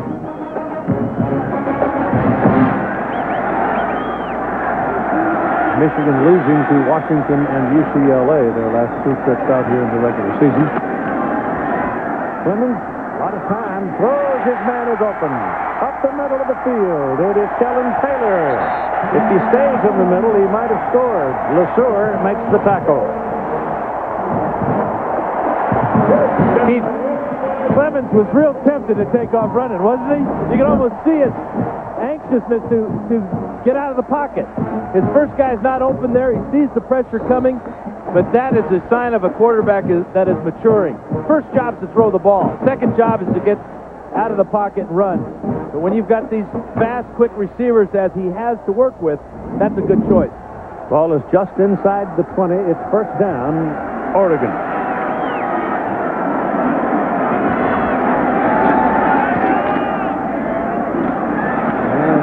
No hole there this time for Vincent. They just bury him. I'm not sure he gained a yard. They haven't had a lot of success hitting the middle of the Michigan defense, except for Whitehead's touchdown run, which came on a similar play as that one. Michigan ignored the wide receiver on the end-around fake. Whitehead is back in now at the tailback position as Vincent leaves, and he is a single back in this formation. You got 3 receivers up there at the top of the formation. And Winslow throws it. Incomplete. Williams running for the corner, and Kellen Clemens did not get the ball where he could catch it, but he actually had him available. That's a hard pass. Well, the angle is difficult. The receiver is running away from you at a difficult angle. Your margin for error is about a yard. That time he was off by 2 or 3. Third down coming up now for the Ducks. Ball is on the 19-yard line of Michigan. Williams, Parker. They're the quick ones. Clemens runs away from the heat. Now 2 Wolverines are after him, and he's going to get... Oh, he throws it away. And he's outside the tackle. He's able to throw it in the vicinity of Williams, an eligible receiver. And so he saves a huge, huge loss. That would have taken him out of field goal range or really tested Jared Siegel. Clemens lucky to get this ball off. Great pressure by the Wolverines. Lucky that ball carried all the way to the line of scrimmage. So Siegel is in now, and this looks like it'll be a 36-yarder. The junior out of Sacramento had his first try today blocked. resulted in the Michigan touchdown. This one's on its way. Plenty of legs. And it's good. And it's Oregon 24 and Michigan 6 at 11:09 to go in the third quarter.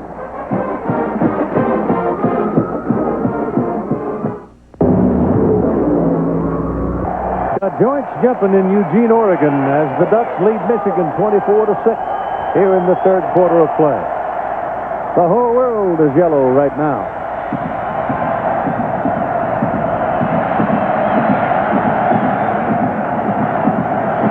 Siegel will kick it off. He's been hooking it today. As you saw in to start the second half, he hit it up in the air and dropped it short. But notice the hash mark, the far side. Yep. So what did you do? No, he didn't. I thought he might take it over the other way. Here it comes up to the 30. LeSueur, for a moment, had funnel, and he almost got to it. Brought down at the 32-yard line. An ABC Sports presentation of college football brought to you by Aflac. Ask about it at work. Dodge, you can take life as it comes, or you can grab life for the horns. And Dr. Pepper and your local Dr. Pepper bottler. Be you, nothing's better, Dr. Pepper. Well, 11 minutes to go in the third quarter, and Oregon leading by 18 points. Wolverines need to crank it up a bit now. Navarre back to throw. Pressure coming, the pass is away. There's a holding call coming up. It's intercepted by Stephen Moore. Back at the 30-yard line, forget the holding call.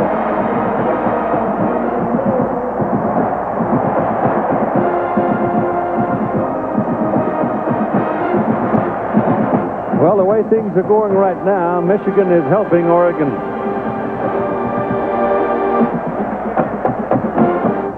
You have the interception back. It's put at the 33. Holding. Offense. Holding will be refused. They'll take the ball. Oregon. Sorry, the hold was on Robbie Valenzuela, who got great pressure on Navarre.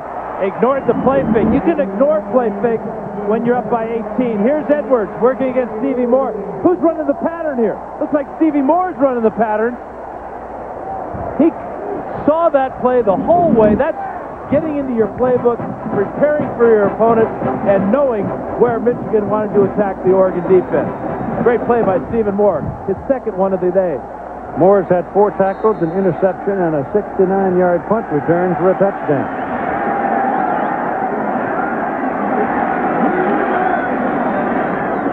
From the 33, the Ducks go to work with Whitehead trapped behind the line of scrimmage and dropped for a 3-yard loss. It was Larry Stevens that did most of the damage.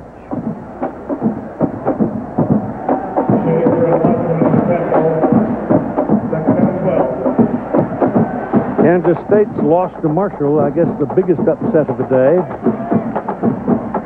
They played in the rain and mud, Virginia Tech and A&M the other night. And Tennessee won a game at Florida. Hallelujah. On second down and 12, Clemens' ball is thrown well to Taylor. And Taylor is down at the 38-yard line. They've got to go to the 43 to get their first down. Clemens did a great job again of getting the ball out under duress. Watch the pressure from behind. Never sees this pressure coming. Big number 99 is Pierre Woods, and he drills the quarterback, but instant too late for the Wolverines. Clemens throws a hard ball. If he's got good rotation on it, it probably doesn't feel that hard, but it really has carry. Zinger. Yeah. Third down and 6, they're calling it. And to throw it up, going to run it, bounces outside, gets away. And a first down and a penalty flag. And look out for this one. Yeah, this one's coming back. They're going to call holding against Oregon. That's why Clemens got away.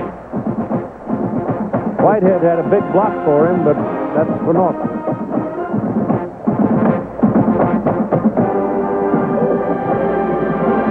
Quarterback draw designed all the way for Pilati's offense. There are a number of ducks that could have been called for holding on this play. Looks like Adam Stites holding on Pierre Woods. Holding. Offense. 10 yards from the spot of the foul. Still third down. Number 74 is Stites. There's 99 Woods. Watch the right hand as Clemens breaks to the outside. Woods tries to go with him, but that'll get called every time. Spot a foul penalty. It'll be 3rd down and 8 after an 8-yard pickup and a 10-yard penalty. You know, when you run a 2-quarterback system, you more readily will call a quarterback draw or an option play. Both these quarterbacks run very well, Clemens and Fife.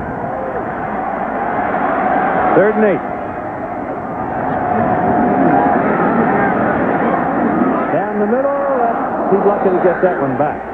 Yeah, that was a great job by Marcus Curry. We saw Stephen Moore do the same thing and intercept Navarre. Well, Curry read that route, knew the post pattern was coming, and if that ball was better thrown by Clemens, it might have been picked off, but the ball was poorly thrown low into the inside.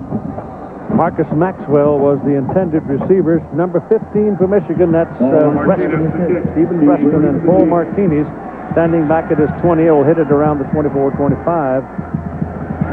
Snapped a little high, but he gets it out, and it's a good kick. And Preston takes it at the 28 and gets punished at about the 32 with Taylor coming down to make the hit on him. 38-yard punt, 5-yard return.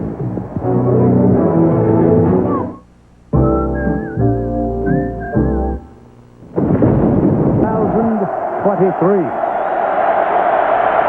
Having Michigan out here is a big thing for these folks, and they're enjoying it with their team leading 24-6. Wolverines to the attack from the 32. Navarre steps up, throws to the sideline, throws high. Going up to get it is Edwards, and he's got a first down. Time for our Dodge defensive playbook. It's that corner blitz by Justin Finney, but the key on this play is watch Devin Long. He crashes to the inside. As Finney goes, he's got too much speed for the tackle to come off and try to block him. Finney's 2nd sack of the year. That's quite unusual for a cornerback, but that's the Nick Aliotti system. 8.5 minutes to go in the 3rd quarter. First down, Wolverines, their own 43. That's Edwards in motion. Navarre gives to Perry. And Chris Berry cuts back into the middle. And Chris has a first down after about a 4-yard, second down after about a 4-yard pickup. Now across the country for an update from John Saunders.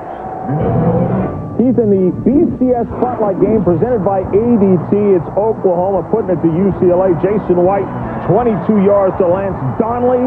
He carries it the extra yard for the touchdown. 35-10. Keith. Second down and 6. Navarre's pass is batted in the air and incomplete. Navarre goes up to slap it out of the reach of those big linemen of Oregon. CFB was the man who slapped it aside. Big junior, 6'4", 320 pounds. And he's 2 inches shorter than John Navarre. But Navarre has a low delivery. Comes right off the shoulder. And he has had a number of passes in his career knocked down by defensive linemen. Heads up by Navarre, though, to knock that ball down, not catch it, and take the loss. It says 3rd down and 5, but it's a long 5.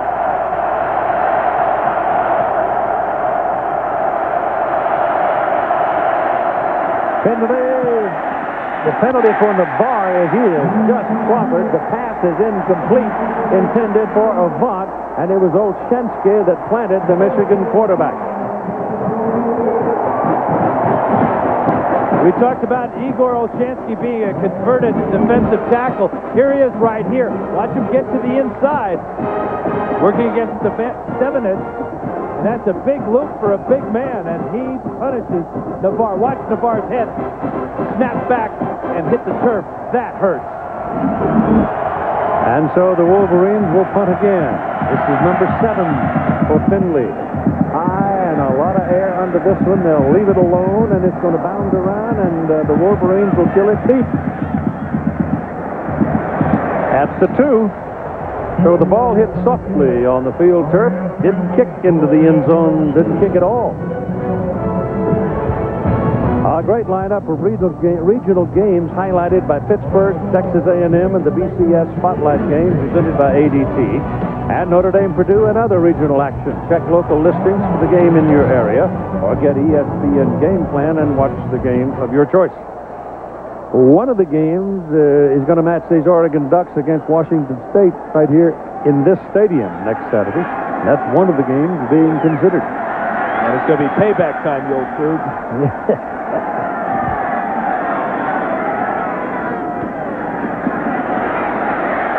Kellen Clemens is dropped. He was almost sacked in the end zone and wiggled loose just enough to get out to about the 3. Rusher Whitehead was the man giving him fits back there and had his arms around him.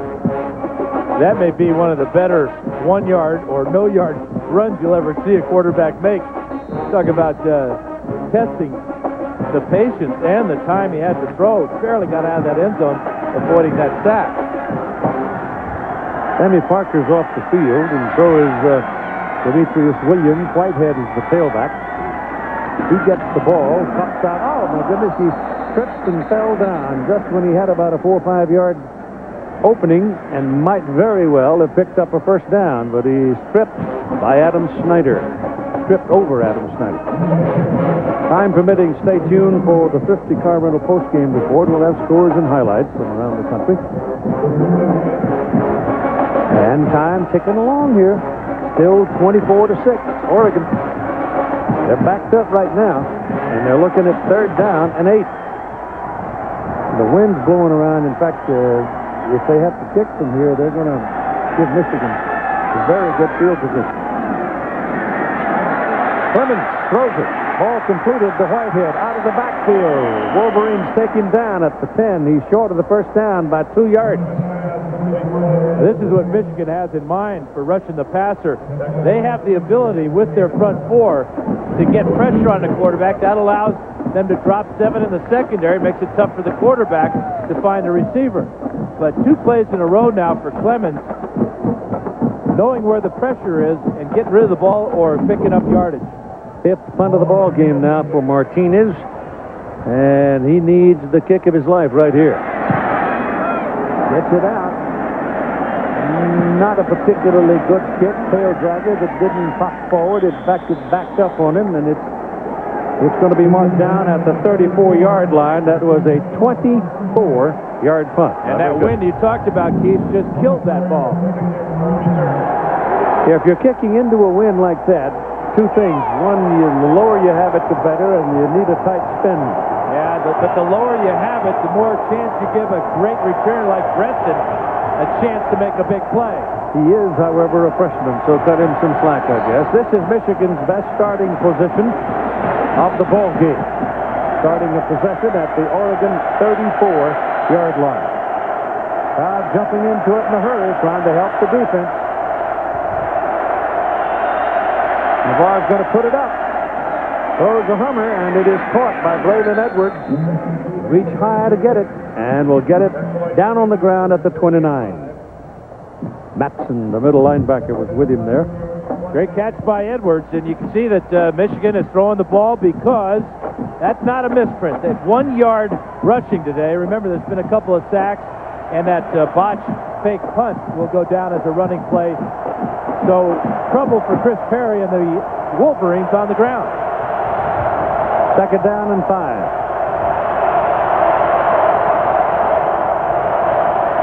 5. He looking left. He throws it left. And the pass is complete. On his knees, it's Jason Avant making the catch. That's close to a first down. It is. Navarre now has completed 8 passes out of 20 throws.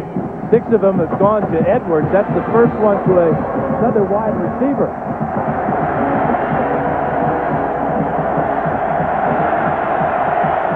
Call it to 23. Still throwing. Puts high and into the corner of the...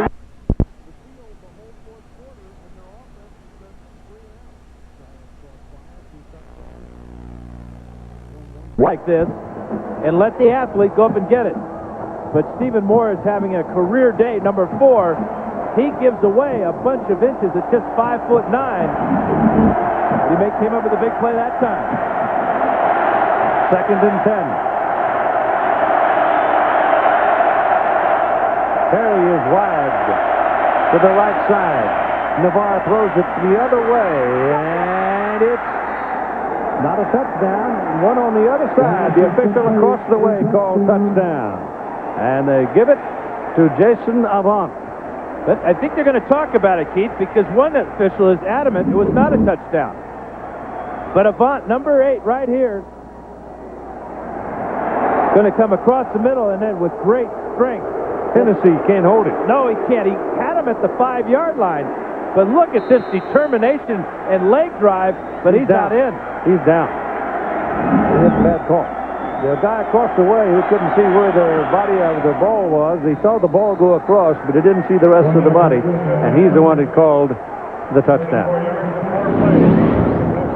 So the Wolverines finally get a touchdown. At 4:03 to go in the 3rd quarter, we might have a good one for the finish.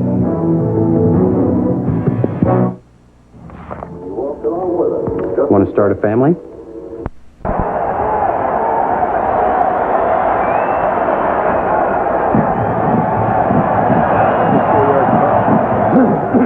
Nineberg. Okay.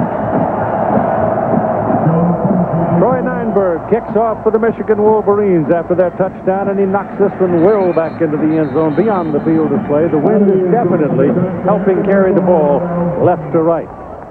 So Oregon comes out to the 20. Now a 24-13 ball game. Ducks lead. Michigan took advantage of that 24-yard punt by Martinez to get great field position, and then threw the ball on every down to get in the end zone.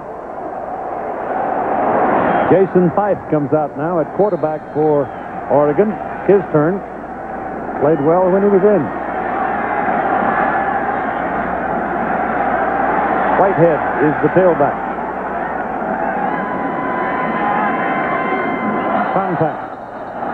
They're pointing at the right guard of Oregon as having moved Hoyer, who's playing with a rubber protection on his hand, pointing at Reynoso. Dead ball, offside, defense. Offside, Michigan. Offside by contact. 5-yard penalty, previous spot, still first down. Hoyer's really howling about it. The call stands flying high over the University of Oregon today. The Aquafina Purity One light ship. Aquafina hopes you enjoy the light ship when it visits a major event near you. The cameraman aboard is Mike McClure. Up to the 25 for a 1st and 5 now for the Ducks.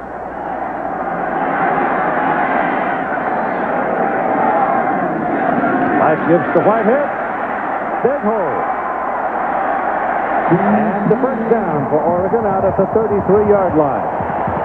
That's the best running play for the Ducks in a long time, and it comes just power. This is type of power play that Michigan likes to run, as Reynoso is the pulling guard behind, in front of the tailback. Here's Reynoso coming here. Watch also Luke Rowley get inside here and give Whitehead a nice hole, and he almost breaks it loose. 13 carries, 59 yards, and a touchdown for Whitehead. And he cuts back into traffic that time and gets pinned by Patrick Massey. Picked up on the plays about 3 yards. Oregon going with the no huddle, which is very happy with the way that Jason Fife executes this. But he's not hurrying. The play clock will be, the ball will be snapped normal time, but he's keeping Michigan from substituting with the no huddle. They're under it, and it is incomplete. And here's the penalty flag thrown, and Marcus Curry was covering Sandy Parker. Boy, they both had their arms on each other. Usually in that case, it goes against the defense. That ball was a wounded duck by Fife. Yeah, he misjudged the strength of the wind, I think. I think you're right, and he got the ball out of spiral. It goes against Curry, but the ball was so poorly thrown. Look how far Parker was behind Curry, but it's Curry's left arm on Parker's right arm that got the flag. Watch him reach out. Could have gone either way, though. The penalty gives Oregon a first down. The ball is just inside the Michigan 49-yard line. 3 minutes to go in the third quarter. Fife gets his pass away. Caught.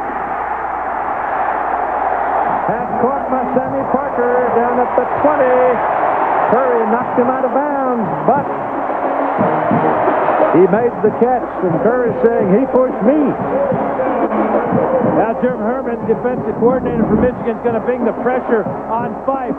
But Fife's a senior. He's been in that position before. Does Parker get away with the push here? Curry thought so. Great concentration, not only to catch the ball, but to know where his feet are, especially with the sun bearing down on him. And it's first down at the Michigan 20 for the Ducks.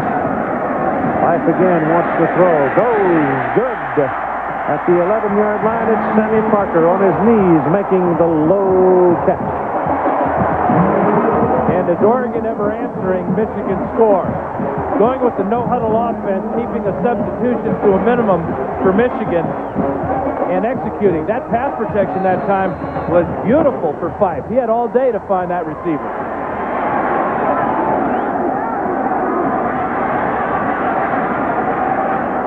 Whitehead, your tailback, has the ball in the middle, looking for the 10 and the first down, and he's got it. Carl Diggs had a hold of him.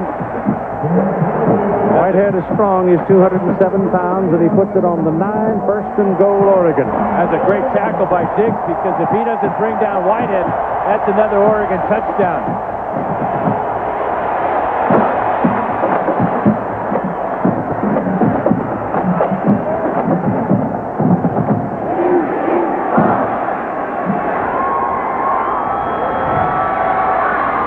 Parker's to the left against Curry. Fife option, turns it, and gets to the 6, picked up 3 yards. Lawrence Reed has had a big day today for the Michigan defense. Made a lot of tackles. This is a big guy they got to try and bring down, too. Fife goes about 225. And as we've seen, very good at running the option. Scored last week against Arizona on a similar type of play. Demetrius Williams goes out now, the smaller man. Kellen Taylor is in at 6'1", 190. He's number 80, and he goes out wide to the right side with Dante Rosario, who is a freshman fullback. And here's the pitch to Whitehead. And Whitehead is sacked for a loss back at the 10 by Jeremy LeSueur. He had no chance. There were 3 Wolverines on him. And he used his head. He knew he had nothing there. Don't try to get something out of that nothing. That leads to a disaster. That's a smart play by Whitehead, just going down. So it's 3rd and goal from the 10. Sammy Parker. He is outside, but they run it with Whitehead, and they'll take him down close to the 5-yard line. Put it on the near hash mark. It'll bring up 4th and goal, and here comes Jared Siegel. It's almost as if Bellotti is going to play for the field goal to give the Ducks a 14-point lead here. And also work on the clock, as I'm sure this ball will not be snapped before the end of the quarter. Not only that, but he'll be kicking with the wind at his back. Fife going to the sidelines, and that's a tip-off that they're going to let the clock run off. So we've done 3 quarters of play with the Oregon Ducks leading 24-13 and down where they can get some more. 24-13, Oregon, ABC Sports Presentation, college football. Back after this message and a word from our ABC station. I can't sleep, Mom. There are monsters in my... The score by quarters, you see Michigan blocking the field goal try, running for the touchdown, led 6-0. Then Oregon responded 21 points in the second quarter and led 21-6 at halftime. And here's your field goal try now from 22 yards. Oh, it's a fake! And it is short. goal line. And they are turned away with no points. Siegel running the ball. And you wonder if Siegel might have tipped it off by changing his approach to the ball. He moves at the last second. Watch him right here. Move to the inside here, trying to run the play in here, this lane here. Yeah, he did. Well, he had the lane, but not the speed. And give away a chance at 3 points. Yeah, and a 14-point lead. I don't like it. That's a terrible call. Yeah. That's too much of a risk against a team like Michigan. That will give the Wolverines some heart.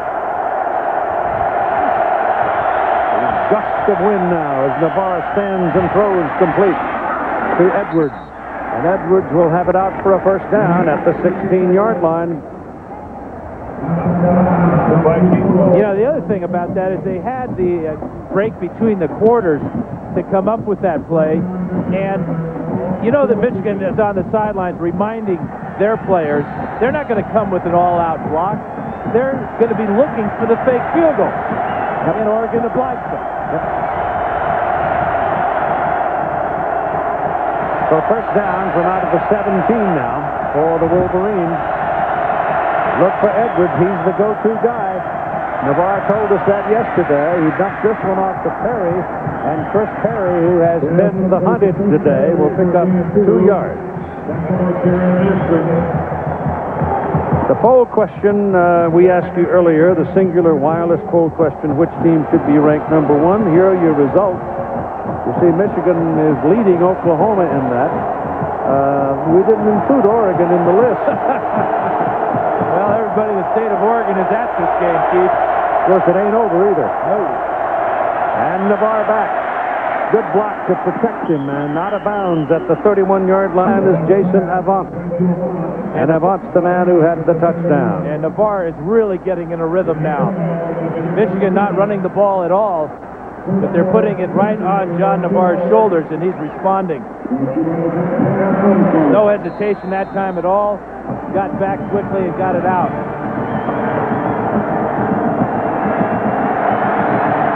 They take Brian Thompson out at the fullback position and put Preston back in the ball game. Gives him more speed. Navarre back to throw. No pressure on him. He gets it away. The pass is completed to Avant again. And Oregon hasn't been able to handle him very well lately. Kevin Mitchell made that tackle, and it's first down at the 47. Monday night, a classic showdown between old division rivals, the Raiders and the Broncos. After 2 tough losses at the hands of the Raiders last year, the Broncos said, come on over, boys, we're going to whoop you.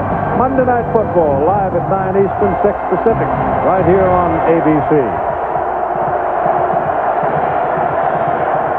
Crowd trying to help their defense here. Michigan on the move. Navarre dumps it off over the middle.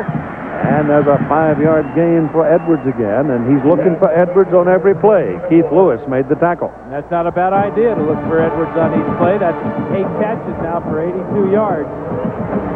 But this doesn't look like Michigan to me. 11 straight passes for Navarre, and they're moving it. That offensive line is controlling the line of scrimmage, and he's got time to throw. And it's the first time today, really, they've done it with authority. Second down, call it 6. Pressure, he takes a whack. The ball is thrown to the sidelines. Deep pattern, Breston over the shoulder. Good. Anthony Crux was the man that nailed Navarre, but the big guy shook it off. Yeah, he's just showing great leadership and performance. Watch the shot. He sees Crux coming all the way, too.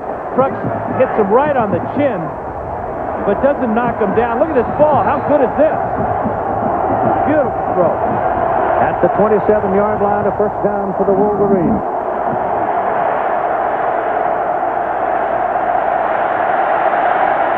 "24 points may not be enough."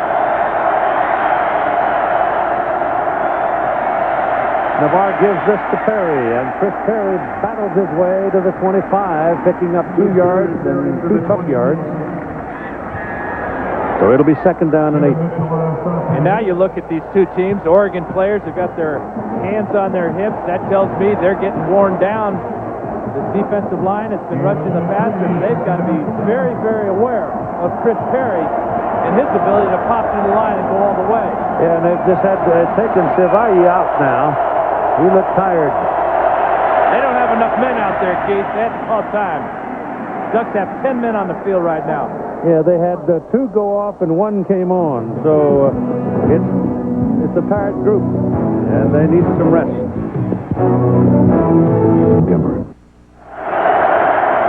Second down, long 7 from the 25-yard line of Oregon, Michigan. And Navarre throwing for the end zone. Edwards is there, and it's incomplete. The coverage by Justin Fennessy. They've battled all day, and that time the ball was a fraction. The wind is very gusty right now, and this ball is going to float on the down here, but the ball just floated long enough and floated behind Edwards where he had to reach back where Fennessy was. And so it is 3rd down and a long 7.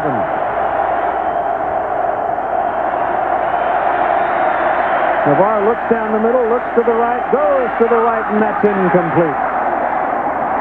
What a time to pick and choose. He went shopping, and he missed Edwards again. But Edwards, by getting one hand up on that ball, prevented Oregon from picking it off. There were 2 Duck defenders behind Edwards. But by going up high at 6'3", watch number 1 here. And as this ball comes in, look at the 2 Ducks behind them. If they pick it off, they might score. Garrett Rivas is on the field for Michigan to try a field goal from 42 yards into the wind. The holder is Gutierrez. Matt Gutierrez. Too long. Burned the clock. Yeah, they did. Boy, you talk about a critical mistake. His career long is 43 yards. This will push him back to 47 yards. 5 yards for the previous spot. Still 4th down. Now I might want to punt it. And that's exactly what Lloyd Carr's thinking. Pin him deep.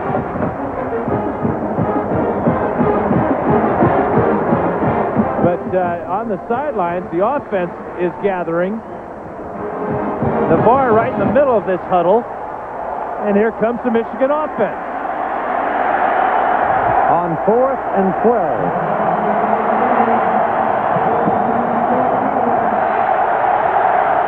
Well, trick plays haven't been great today for either side. Navarre back, going to throw it. He throws, it is caught by Edwards right in front of Fennessy, and it works for Michigan. It wasn't a trick play at all. He just simply dropped back, looked for Edwards, threw it high. Fennessy couldn't defend it, moved the chains.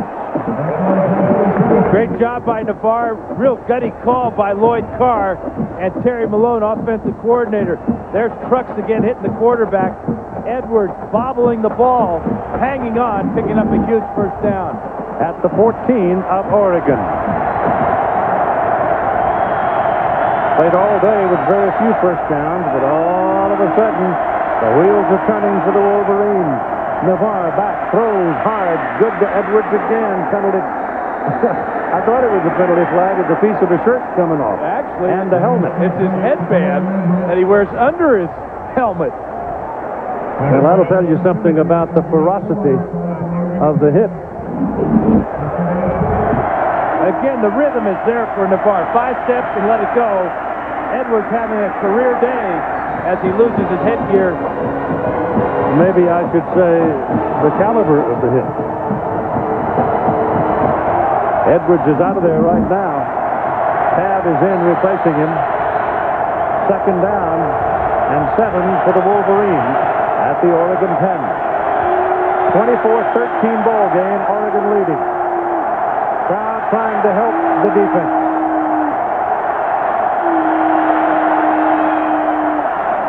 Navarre looks left, goes down the middle, and it is incomplete. He is out of bounds beyond the field of play. Jason Avant.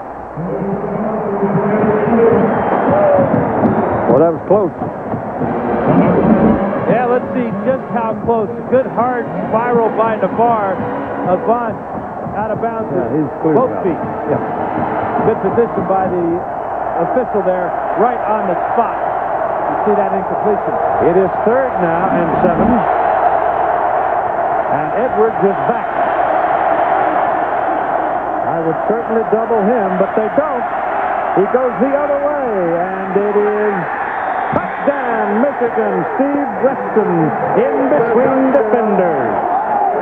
In between defenders and another Michigan receiver on that side, Keith. And you know, the Wolverines did this in a hurry. There's still over 11 minutes to go on this in this quarter. How about 98 yards through the air, primarily? And it doesn't hurt to get a little bit lucky at times. Between Finney and Moore. Michigan's going for 2. It's a 24-19 ball game. And they're going for 2 to make it, they hope, 24-21.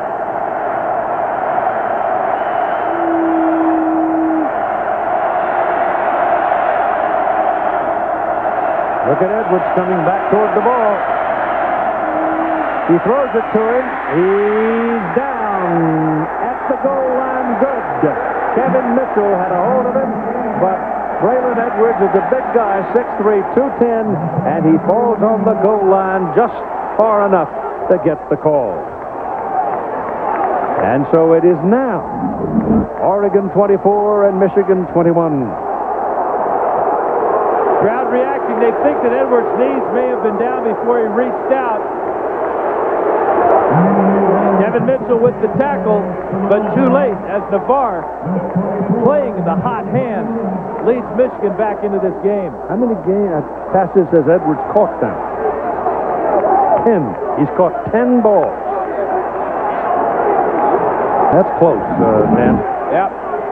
There have been a number of close plays, and they've all seemed to have gone Michigan's way when it comes down to the goal line. Oregon gave up the field goal down here, and they're back now in a 3-point ball game and in fight to try to save what has been a valiant effort for them and what at times seemed astounding. Yeah, that decision to go for the fake field goal took all the momentum away from an Oregon football team, and Michigan has responded like true champs. That's a short, high kickoff. Let it go out of bounds, young men, and you'll get the ball at the 35, and that's where they'll get it. Tomorrow, Mia Hamm leads Team USA as they begin their quest to repeat as champions of the FIFA Women's World Cup. First up, European powerhouse Sweden. That'll be tomorrow at 12:30 a.m. Eastern Time, 9:30 in the morning Pacific, here on ABC Sports Championship Television. So Oregon has the ball at the 35, but Oregon must now come, Dan, with purpose if they are to hang on. It'll be interesting to see what Pilati's choice at quarterback. He's going to go with a senior, Jason Fife. The other interesting thing apart about the Oregon offense, will they go with the no huddle, which Fife executes better? Terrence Whitehead is the deep back, double wide, top of the picture. Give the ball to Whitehead. He finds daylight. And he's across the 40 and out to the 41. So that's a pickup of 6, maybe 7 yards. And a good first down gain. Yeah, you watch Whitehead, and he's almost making too many moves instead of just running straight ahead and going north and south. That little cut there, it may have cost him the first down.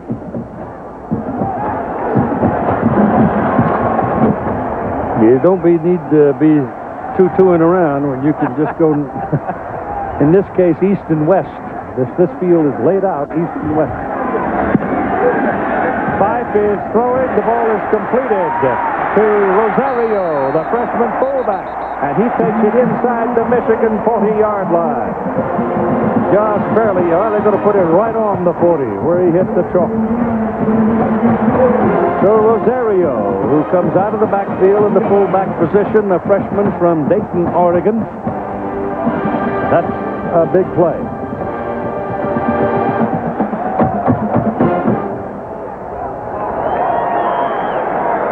Jason Fife coming out.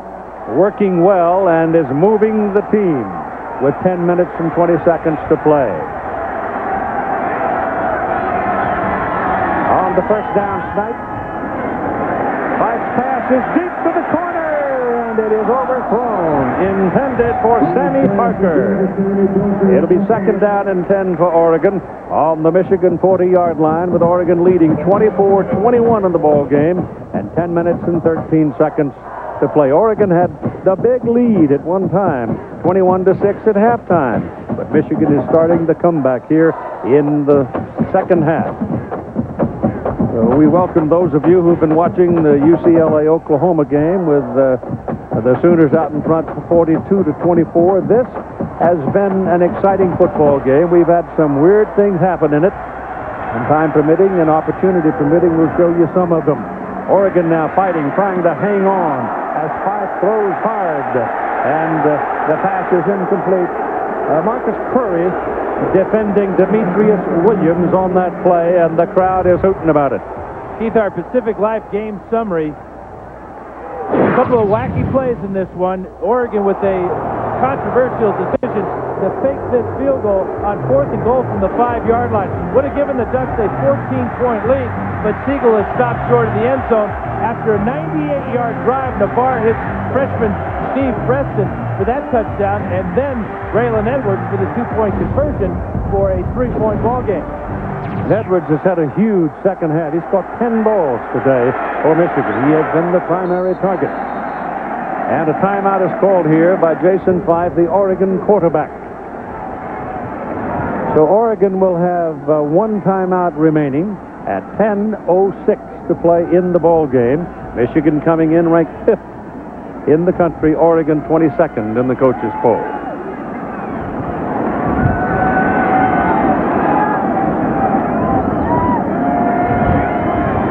What was called by Bill Moose, the athletic director at Oregon, the premier football game of the decade for the Ducks and perhaps for the whole state of Oregon.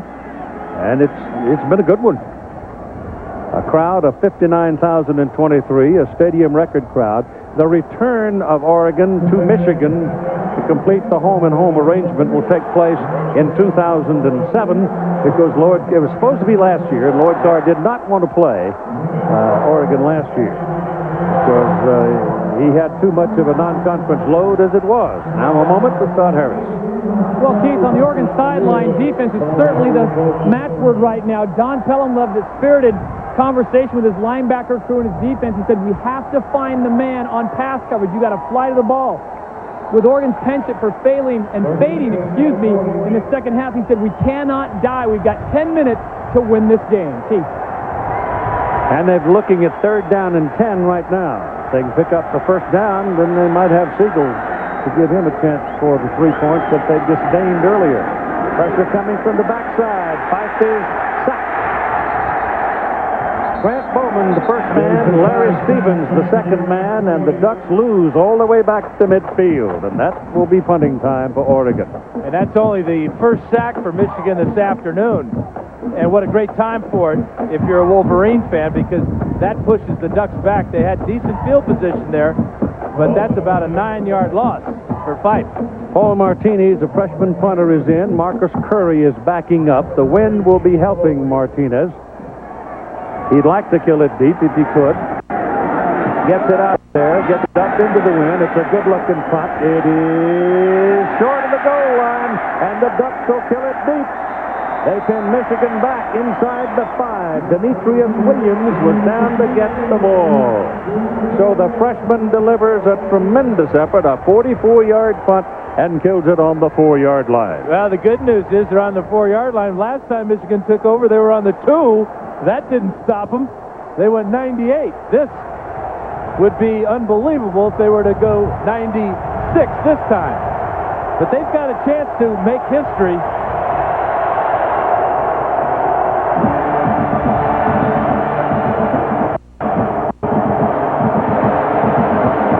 And welcome to those of you watching Florida, Colorado, 33-7 Seminoles in that one. Here in Eugene, Oregon, it's 24-21 Oregon. Michigan from their own 4-yard line on first down, going for the bundle, and it is incomplete. Braylon Edwards, covered by Justin Fennessy, running down the sidelines, could not get to it. And that history I was talking about, Keith, the biggest comeback in Michigan school history is 17 points against Virginia in 95, the season opener that year. They trailed by 18, 24-6 in this third quarter.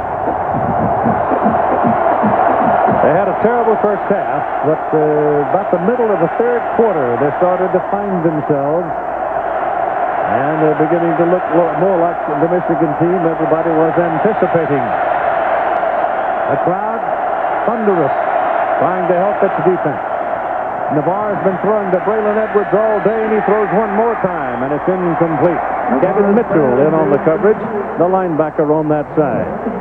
Todd Harris talked about how Oregon has failed to hold on to leads in the recent history, and you can see last year against four top opponents in the Pac-10. You go back a year before, this loss here was the only loss. A great senior season of Joey Harrington. Third down and 10 from their own 4 for Michigan. This could be a big play. Big play. Navarre looking, hunting, and throws and caught by Jason Avant, who has had a big second half. He scored the first touchdown for the Wolverines. He ran free that time right in front of Rodney Woods and made the catch. Well, Navarre's a pocket passer, and his offensive line is giving him a foolproof pocket this afternoon. Look at that. No duck within 5 yards of Navarre. And new defensive back Rodney Woods gets turned around by Avant and schooled as Michigan converts that big third down. 5 catches for Avant, 79 yards and a touchdown. That's a big day, too. On first down now from the 27. Navarre all day, and now they're sacking. Getting back inside the 20-yard line, it's Robbie Valenzuela, the first man to get to him. Now let's spend a moment with John Saunders for this update. Keith, the Verizon wireless update. Notre Dame has to find their offense somehow. Holiday is picked up by Greg Kaplan, who returns it 40 yards for a touchdown. Michigan State grabs a 22-9 lead, and they win it 22-16. The final as the Irish drop to 1 and 2. Oklahoma still blowing out UCLA, and Florida State doing likewise to Colorado. Like a long season in South Bend, doesn't it? Navarre looking and looking and looking, goes outside with it to Preston, and Preston is tackled right about the original line of scrimmage by Keith Lewis. Time permitting, stay tuned for the Thrifty Car Rental post-game report with scores and highlights. And there are lots of them. Highlights, I mean. Michigan really is the only top 10 team that went on the road for a big ball game today, and they're struggling, trailing 24-21 with 7:20 to play. Third down and 9 now.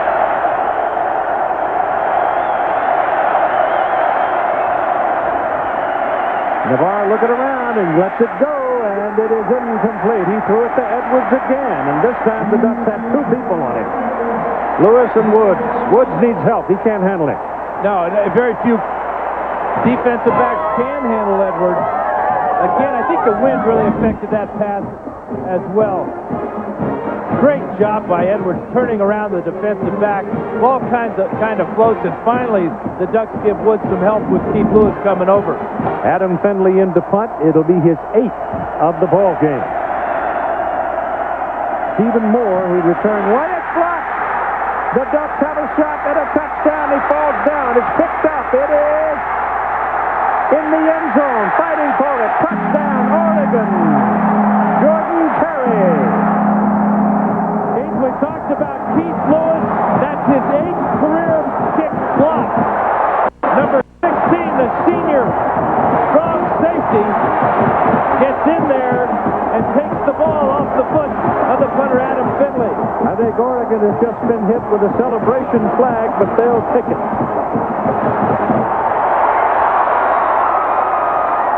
They came off the bench to congratulate Keith Lewis. Number 16 is Lewis. Look at this job here. He takes the personal protector and delivers him to the punter. Now the ball is loose, and finally, it is Jordan Carey. Yep. A true freshman out of Olympia, Washington, made that recovery. Finally, it looked like it was a hot rock, and nobody wanted it. But finally, they got control of it. Gordon Reese, the referee, is talking to Michigan right now. Giving them the option, I think, where they want this penalty to be assessed. We talked earlier in the week about this game, you and I, and you said something about special teams, didn't you? Yep, I believe in them. The touchdown is good. After the touchdown, unsportsmanlike conduct on Oregon. Michigan has chosen to take that 15-yard penalty on the succeeding kickoff. So they'll take the penalty on the kickoff, which Oregon, if they convert here, will, with a kick, it'll go for a 10-point lead. If they go for 2, then it'll be an 11-point lead. But I think doing the smart thing, they're going to kick it. And I think Michigan's doing a smart thing by making Oregon kick off from the 20-yard line. Yep. Kick is good. So Siegel gets it through. And at 6 minutes and 55 seconds to play in a ball game, it is Oregon 31 and Michigan 21.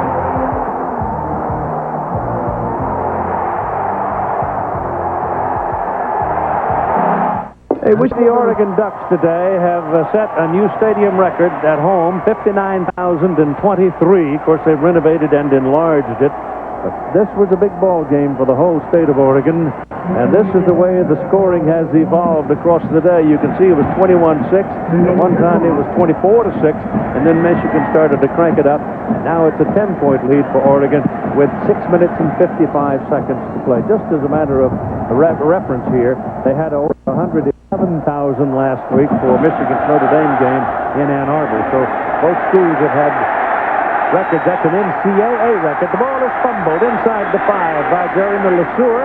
And look out, LeSueur coming up the sideline with a big return. He's all the way out to the 42-yard line before the place kicker, Jared Siegel, knocks him down. And Siegel took a pretty good lick from him. ABC Sports presentation of college football is brought to you by Chevy Silverado. It's the right truck. Outback Steakhouse. No rules, just right. Capital One. What's in your wallet? And Coca-Cola. Let's make it real. He had a penalty flag on the return. It's a very common occurrence, it seems, these days, and most of the time it's the same old call, blocking in the back. That was a great kickoff by Siegel, but he kicked it so low it allowed LeSueur to get a big return, but part of that reason for that return was holding against Michigan. That'll pin him back inside the 20. So the good field position out beyond the 40 negated by the penalty, and the ball is put down on the 18-yard line. Navarre sets him up with Perry behind him. Perry has been controlled so far today. The ball is thrown to the sidelines. Again, it's Edwards. Who else? And a penalty flag over near where the quarterback released the ball. It's holding against Michigan. So the Wolverines now shot themselves in the foot twice with mistakes. After the kickoff, they had the ball out near the 40-yard line. 2 flags will push it back to the 10. Going against the wind and against the clock.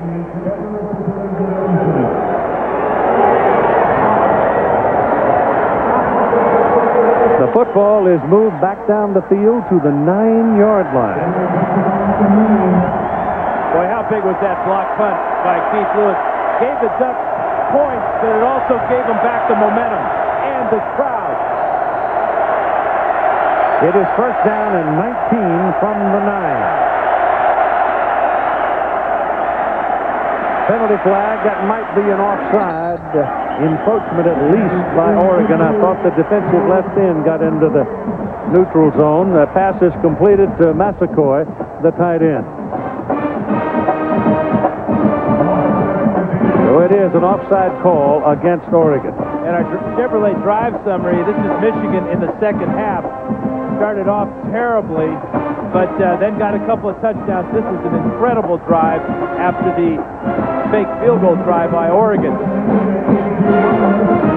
If the Oregon Ducks hold on and win this ball game, it will be one of the biggest wins in the school's history. There's no question about that, Keith. Perhaps the only thing to compare to it would be the Ducks win against Colorado in the Fiesta Bowl a couple years back with Joey Harrington. First and 14, Navarre back to throw.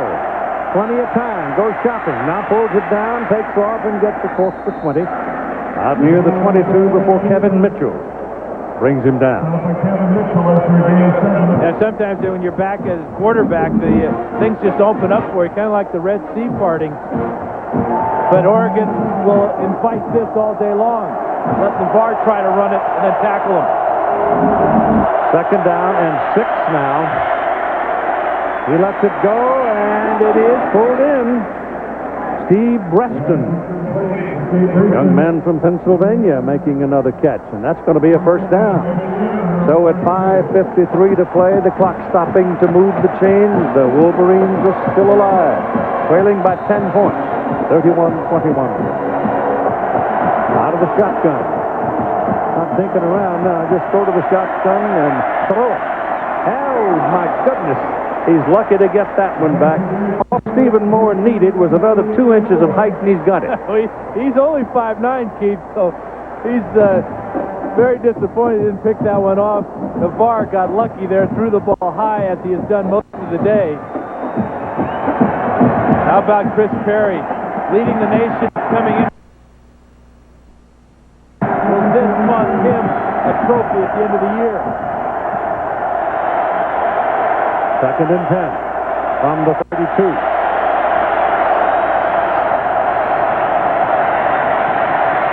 Navarre's pass is thrown and completed to Breston.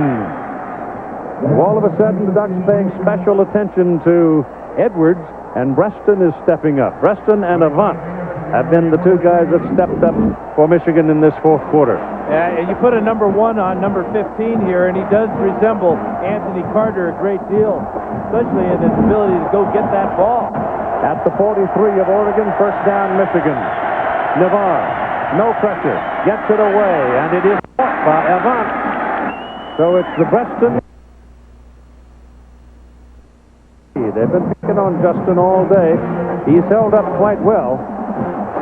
And you know, the other thing, Keith, after every pass in college football, every pass that's completed for a first down, the clock stops. Yep. So Navarre is doing a great job making completions and conserving time. Yes, you've got to get him off his rhythm somehow. Now Oregon comes in. They got almost everybody up on the line of scrimmage. 8 people. Navarre back, loops it to the sidelines, and that one is intercepted by Justin Tennessee and brought back to the 25-yard line.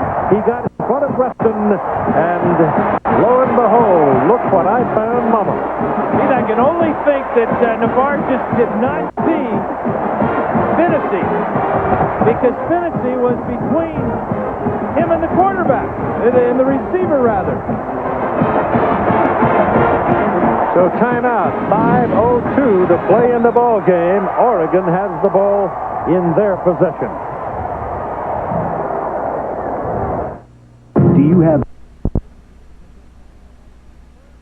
anguishing over that interception he just threw, giving Oregon the ball, first down at their own 25, 5:02, Oregon leading by 10 points. Kellen Clemens is now in at quarterback. Mason Fife ran the last two series. And they give it to Whitehead. Whitehead trying to get to the outside, and he's tracked down in a hurry by Pierre Woods and a pickup of about a yard on the play. Great job by Pierre Woods as he just dove out and tackled Whitehead from behind, and he had to come a long way to make that tackle. Michigan is now called timeout. They have 2 times out remaining in the ball game, and Oregon is happy to get it. The Oregon defense is very...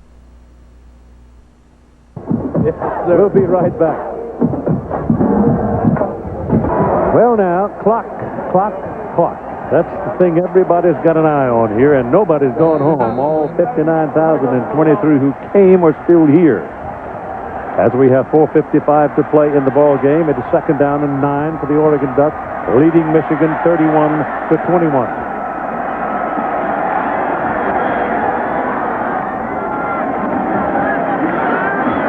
Clemens pass complete to Nate Leobrotten, and a penalty flag is thrown back where the quarterback was turned upside down. Let's see about that. It's going to be roughing the passer.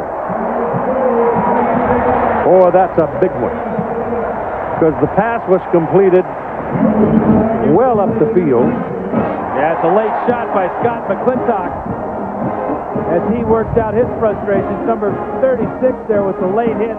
What a great throw by Clemens, right leading Nate Leobrotten perfectly. The big play will get 15 more yards for the personal foul, roughing the passer. So they're going to go from their 26-yard line all the way to the Michigan 37. Wow. 7 penalties against Michigan, but 3 here in the fourth quarter. 1 on special teams, 1 on the offense, and now the defense gets in the act. That's a 37-yard net on that play, including the penalty. That's a lot. At this point in the game, 4.5 minutes to play. Clemens gives it to Whitehead. And the Wolverines eat him up. And the Wolverines should use their timeout here. And they have. Because now Oregon's thinking 3 points. They got a great field goal kicker in Jared Siegel, and he will have the wind at his back if they try a long field goal.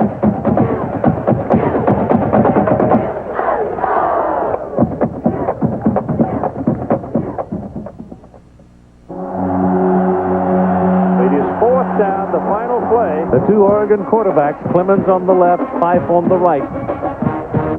And you can see the system that Mike Pilati very courageously has used all year is working. You know, it worked against Mississippi State and Nevada and Arizona, but you talk about stepping up in class. Well, these 2 men, to their credit, have made it work this afternoon. No interceptions in almost 4 games now for Oregon quarterbacks. 31-21 Oregon. And it's second down 9, and Clemens spends Oregon's last timeout. And that's inexcusable because they had time, because the Wolverines just called timeout. They just spent too much time getting the play called in the huddle. Didn't want to take the hit on the penalty. Comedy rules on ABC Stadium in Eugene, Oregon. The home team, the Ducks, lead 31-21. 4 minutes and 21 seconds to play in the ball game. It is second down and 9 with the football resting at the 36-yard line on the Michigan side of the field. Oregon now with no times out remaining, and Michigan has 1 left. Wolverines have 3 turnovers and 3 penalties. Some late, that come when they hurt them the most.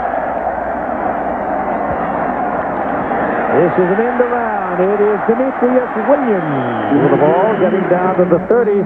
He's a burner, but the Wolverines reacting well and reading the play well. Stop him. And a timeout by Michigan. If so, that will be their last. And right now, if the Ducks were going to try a field goal, it would be about a 49-yarder.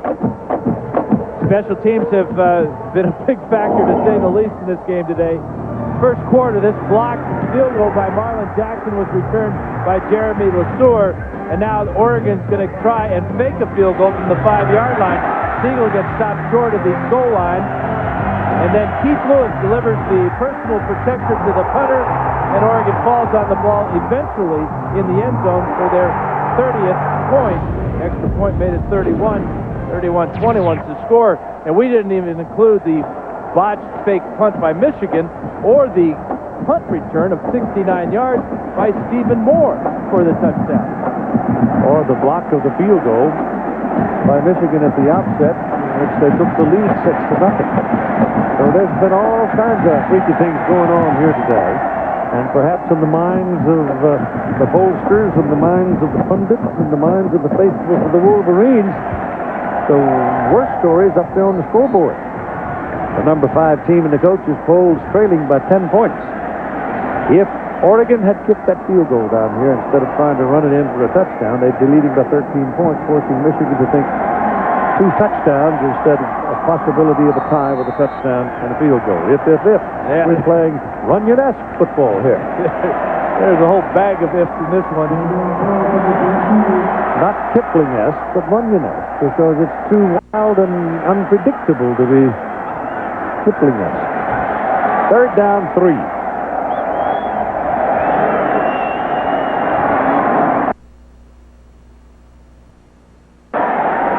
Now he's got to dump it 2, get his first down. He does it. He dumps it off to his tight end, Tim Day, and Day goes inside the Michigan 10.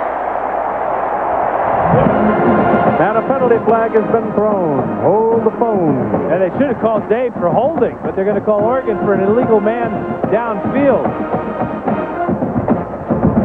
Tim Day was originally a pass protector for Kellen Clemens. Got away with a hold. Clemens, in running that looping route that he was running, was trying to draw the defender to him to free Day, and it all worked out except for the ineligible man downfield. Yeah, it took so long that the lineman thought that Clemens was running with the ball. That's why they released and went downfield too far. Ineligible downfield offense. That's 5 yards from the previous spot. Still 3rd down. So the Ducks have hurt themselves with a mistake. Let's watch number 85, Tim Day here, working against the linebacker. He gets away with it. They lose a 23-yard gain and a 1st and goal field position with that penalty. Ball is back at the 35, and it's now 3rd down and 8.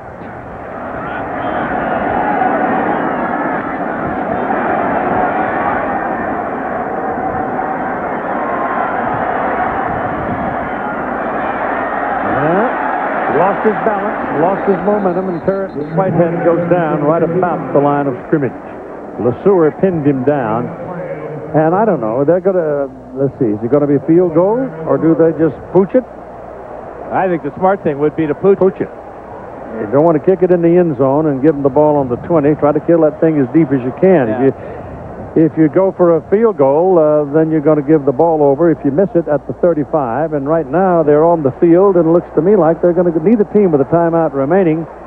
So he's going to come to the line of scrimmage and sit there probably and try to get something Michigan to move or something. Well, they're going to work on that clock, Keith. And work the clock. I doubt that they snapped this ball. I don't think they will.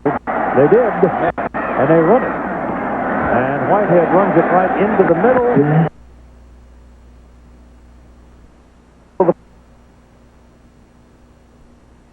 Sense at all. That is 2 decisions today that I just do not understand by Mike Bellotti. Why not punt that ball? Now let's check in with John in New York. Well, Keith, you want to see an unbelievable performance. Antonio Perkins takes this one and goes 75 yards on the punt return. Its 3rd touchdown of the game. That is a record in the NCAA. 277 total yards, also a record. And back here, it's the Navarre to Edwards combination working again, getting another 1st down for the Wolverines up at the 47-yard line. The only thing I can think, Keith, is that we've had such wacky plays on special teams today that Bellotti just didn't want to put his special team out there and risk a punt block or a field goal block. But that is puzzling that they didn't just let the clock run out, take the 5-yard penalty, push him back a little bit, and then push the ball down deep, pin Michigan back. Clock stops when the chains are moved. Michigan trailing by 10, 2:47 to play. Navarre looking again for Edwards. Throws. That one is incomplete. Tennessee defending on the play, defending Avant. Avant and Breston have been very successful over the last 5 or 6 minutes in this ball game, and prior to that time, it's been the Navarre to Edwards combination that's just going for a ton in the 4th quarter. Well, of Navarre's 24 completions, 22 of them have been to those 3 men you just mentioned. Yep. 2nd down and 10. when you're throwing the ball all the time, you don't use the clock all that much. And there he goes to Edwards again, and it's complete in front of Moore. Stephen Moore not quite big enough to get him on that pattern. And it's another first down for Michigan. Great pass by Navarre, Keith. Excuse me. And the bonus is you get out of bounds, you stop the clock, you get to rest your big horses up front. That offensive line, again, is in control, giving Navarre time to find these receivers. 36-yard line of Oregon, first down Michigan. 2:35 to play.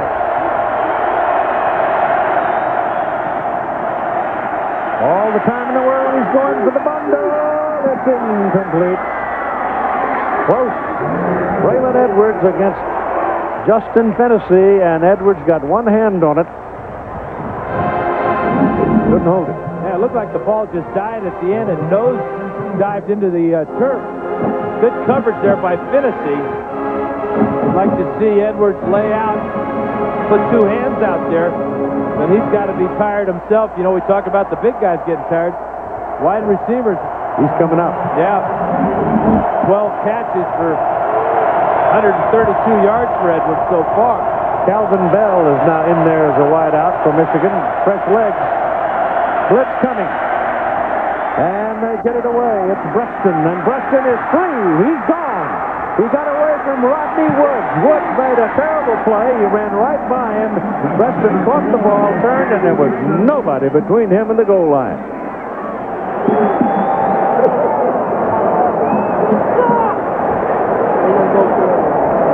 Go Michigan. Do they go one or do they go two?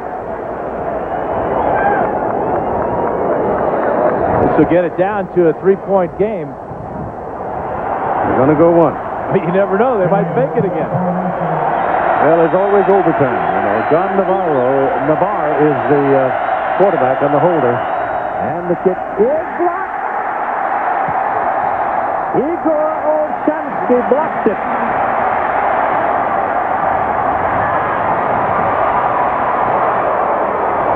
What else could happen? Well, Michigan's got an onside kick coming up, Keith. That could happen next.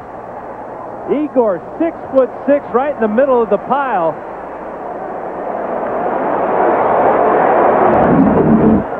He's an easy guy to find, too. Right about there. Watch him push and get up and stuff this ball and keep the lead at 4. He doesn't even get penetration. That ball was kicked too low. Yep, way down. Yeah, Keith, you talked about Rodney Woods. He's a junior college transfer. The blitz by Oregon, they get burned because they do not have a corner at this point right here to make this play. Preston with a sharp cut, no hesitation, up the field into the end zone. Michigan has missed 2 extra points today, or points after touchdown, if you will. So you figured onside kick here, so here comes all the good hands people out for Oregon. 200 yards for the Wolverines. The fourth quarter, that's all in the air. It's in the air. Absolutely. And Preston goes over 100 yards receiving on just 6 catches, 2 of them resulting in touchdowns.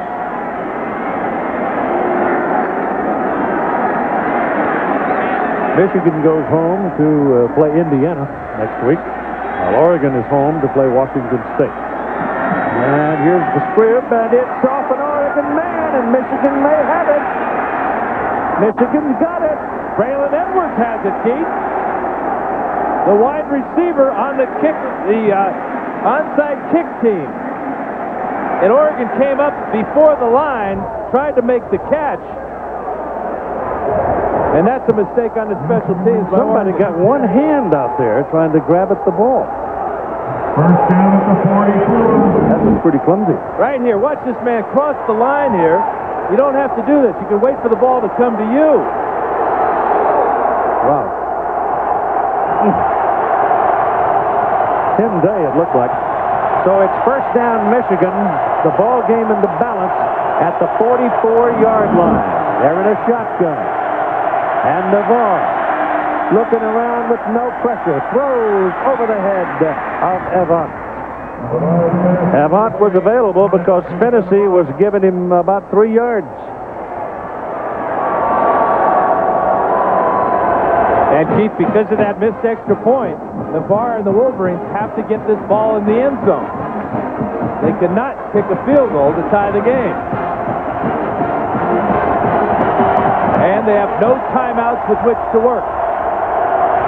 Second down and 10.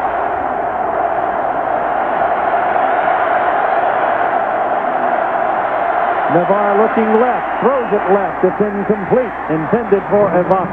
Let's give Rodney Wood some credit that time. He was in the back pocket of Jason Avant, and Navarre had to throw it away.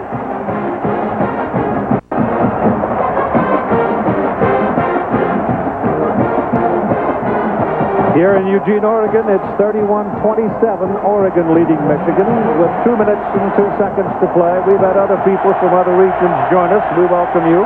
This has been frantic, this fourth quarter. It's been mostly Michigan except for a block punt and an Oregon touchdown. Wolverines trying to salvage their high rankings. The ball thrown to the side, and it's completed.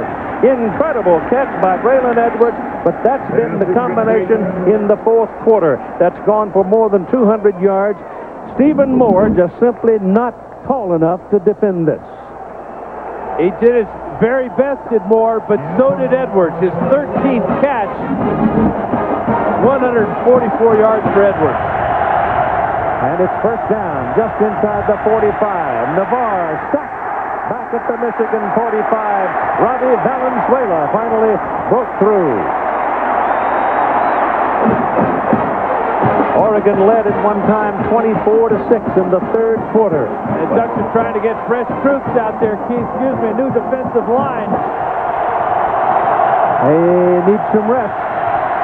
Navarre gets his pass away. That is caught sliding across. And now they'll wave it up. They say no. Steve Breston, they say no. Well, that's an amazing call by the officials, because there were three officials a lot closer than the man who eventually makes the call. The man looking right down the barrel at it was the man who made the call, and he could see the ball and the body. Boy, he ran 30 yards, though, and Lloyd Carr's giving him heck as Lloyd puts in a 30-yard dash.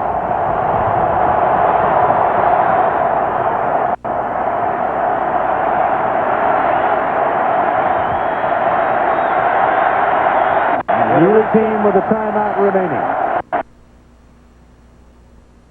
1:14. Third down and 9.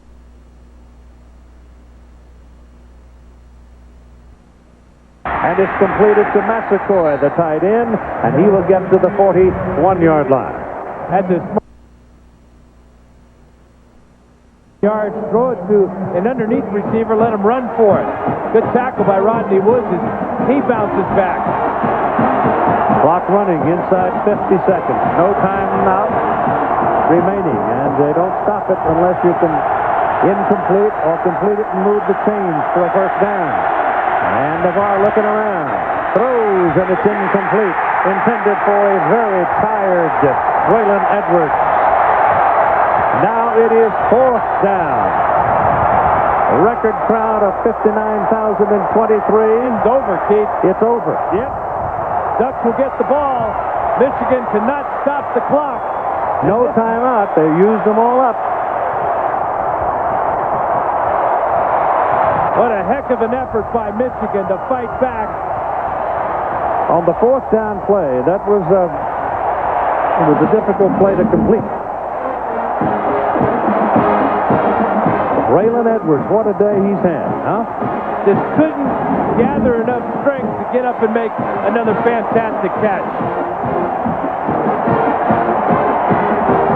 So with 33 seconds and no times out remaining, Oregon, all they have to do is just freeze the ball and get the clock running and win the ball game. A huge upset.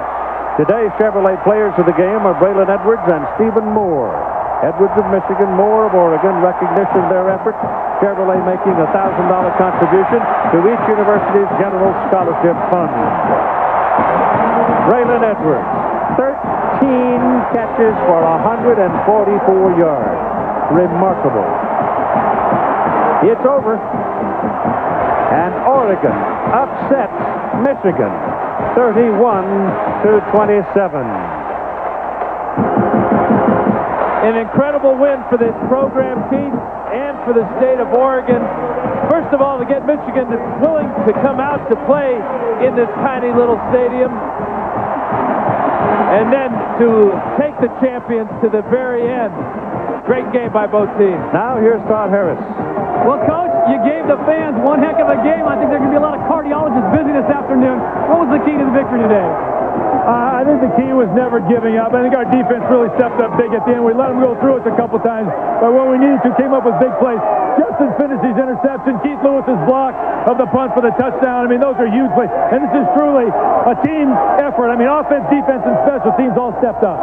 You talk about Michigan coming in here. You said we aren't playing the helmet. We're not playing the tradition. We're just playing Michigan. Your kids bought into that. That and special teams were huge for you. Well, that's why you got to play the game. It's not about tradition. It's not about the uniform. We talked a lot about that. And I have great respect for Michigan, but I'm very proud of my Ducks today. Congratulations. We'll see you next week. Thank you. Keith. So, for Mike Bellotti, a major mark in his career. 9th season at the University of Oregon. Once again, your final score. Oregon 31 and Michigan 27. ABC Sports is online at ESPN.com. Keyword ABC Sports. There is the cloud in the sky in the Willamette Valley, and why would there be? Don't forget Monday Night Football, 9 Eastern, 6 Pacific. The Oakland Raiders at Denver against the Broncos.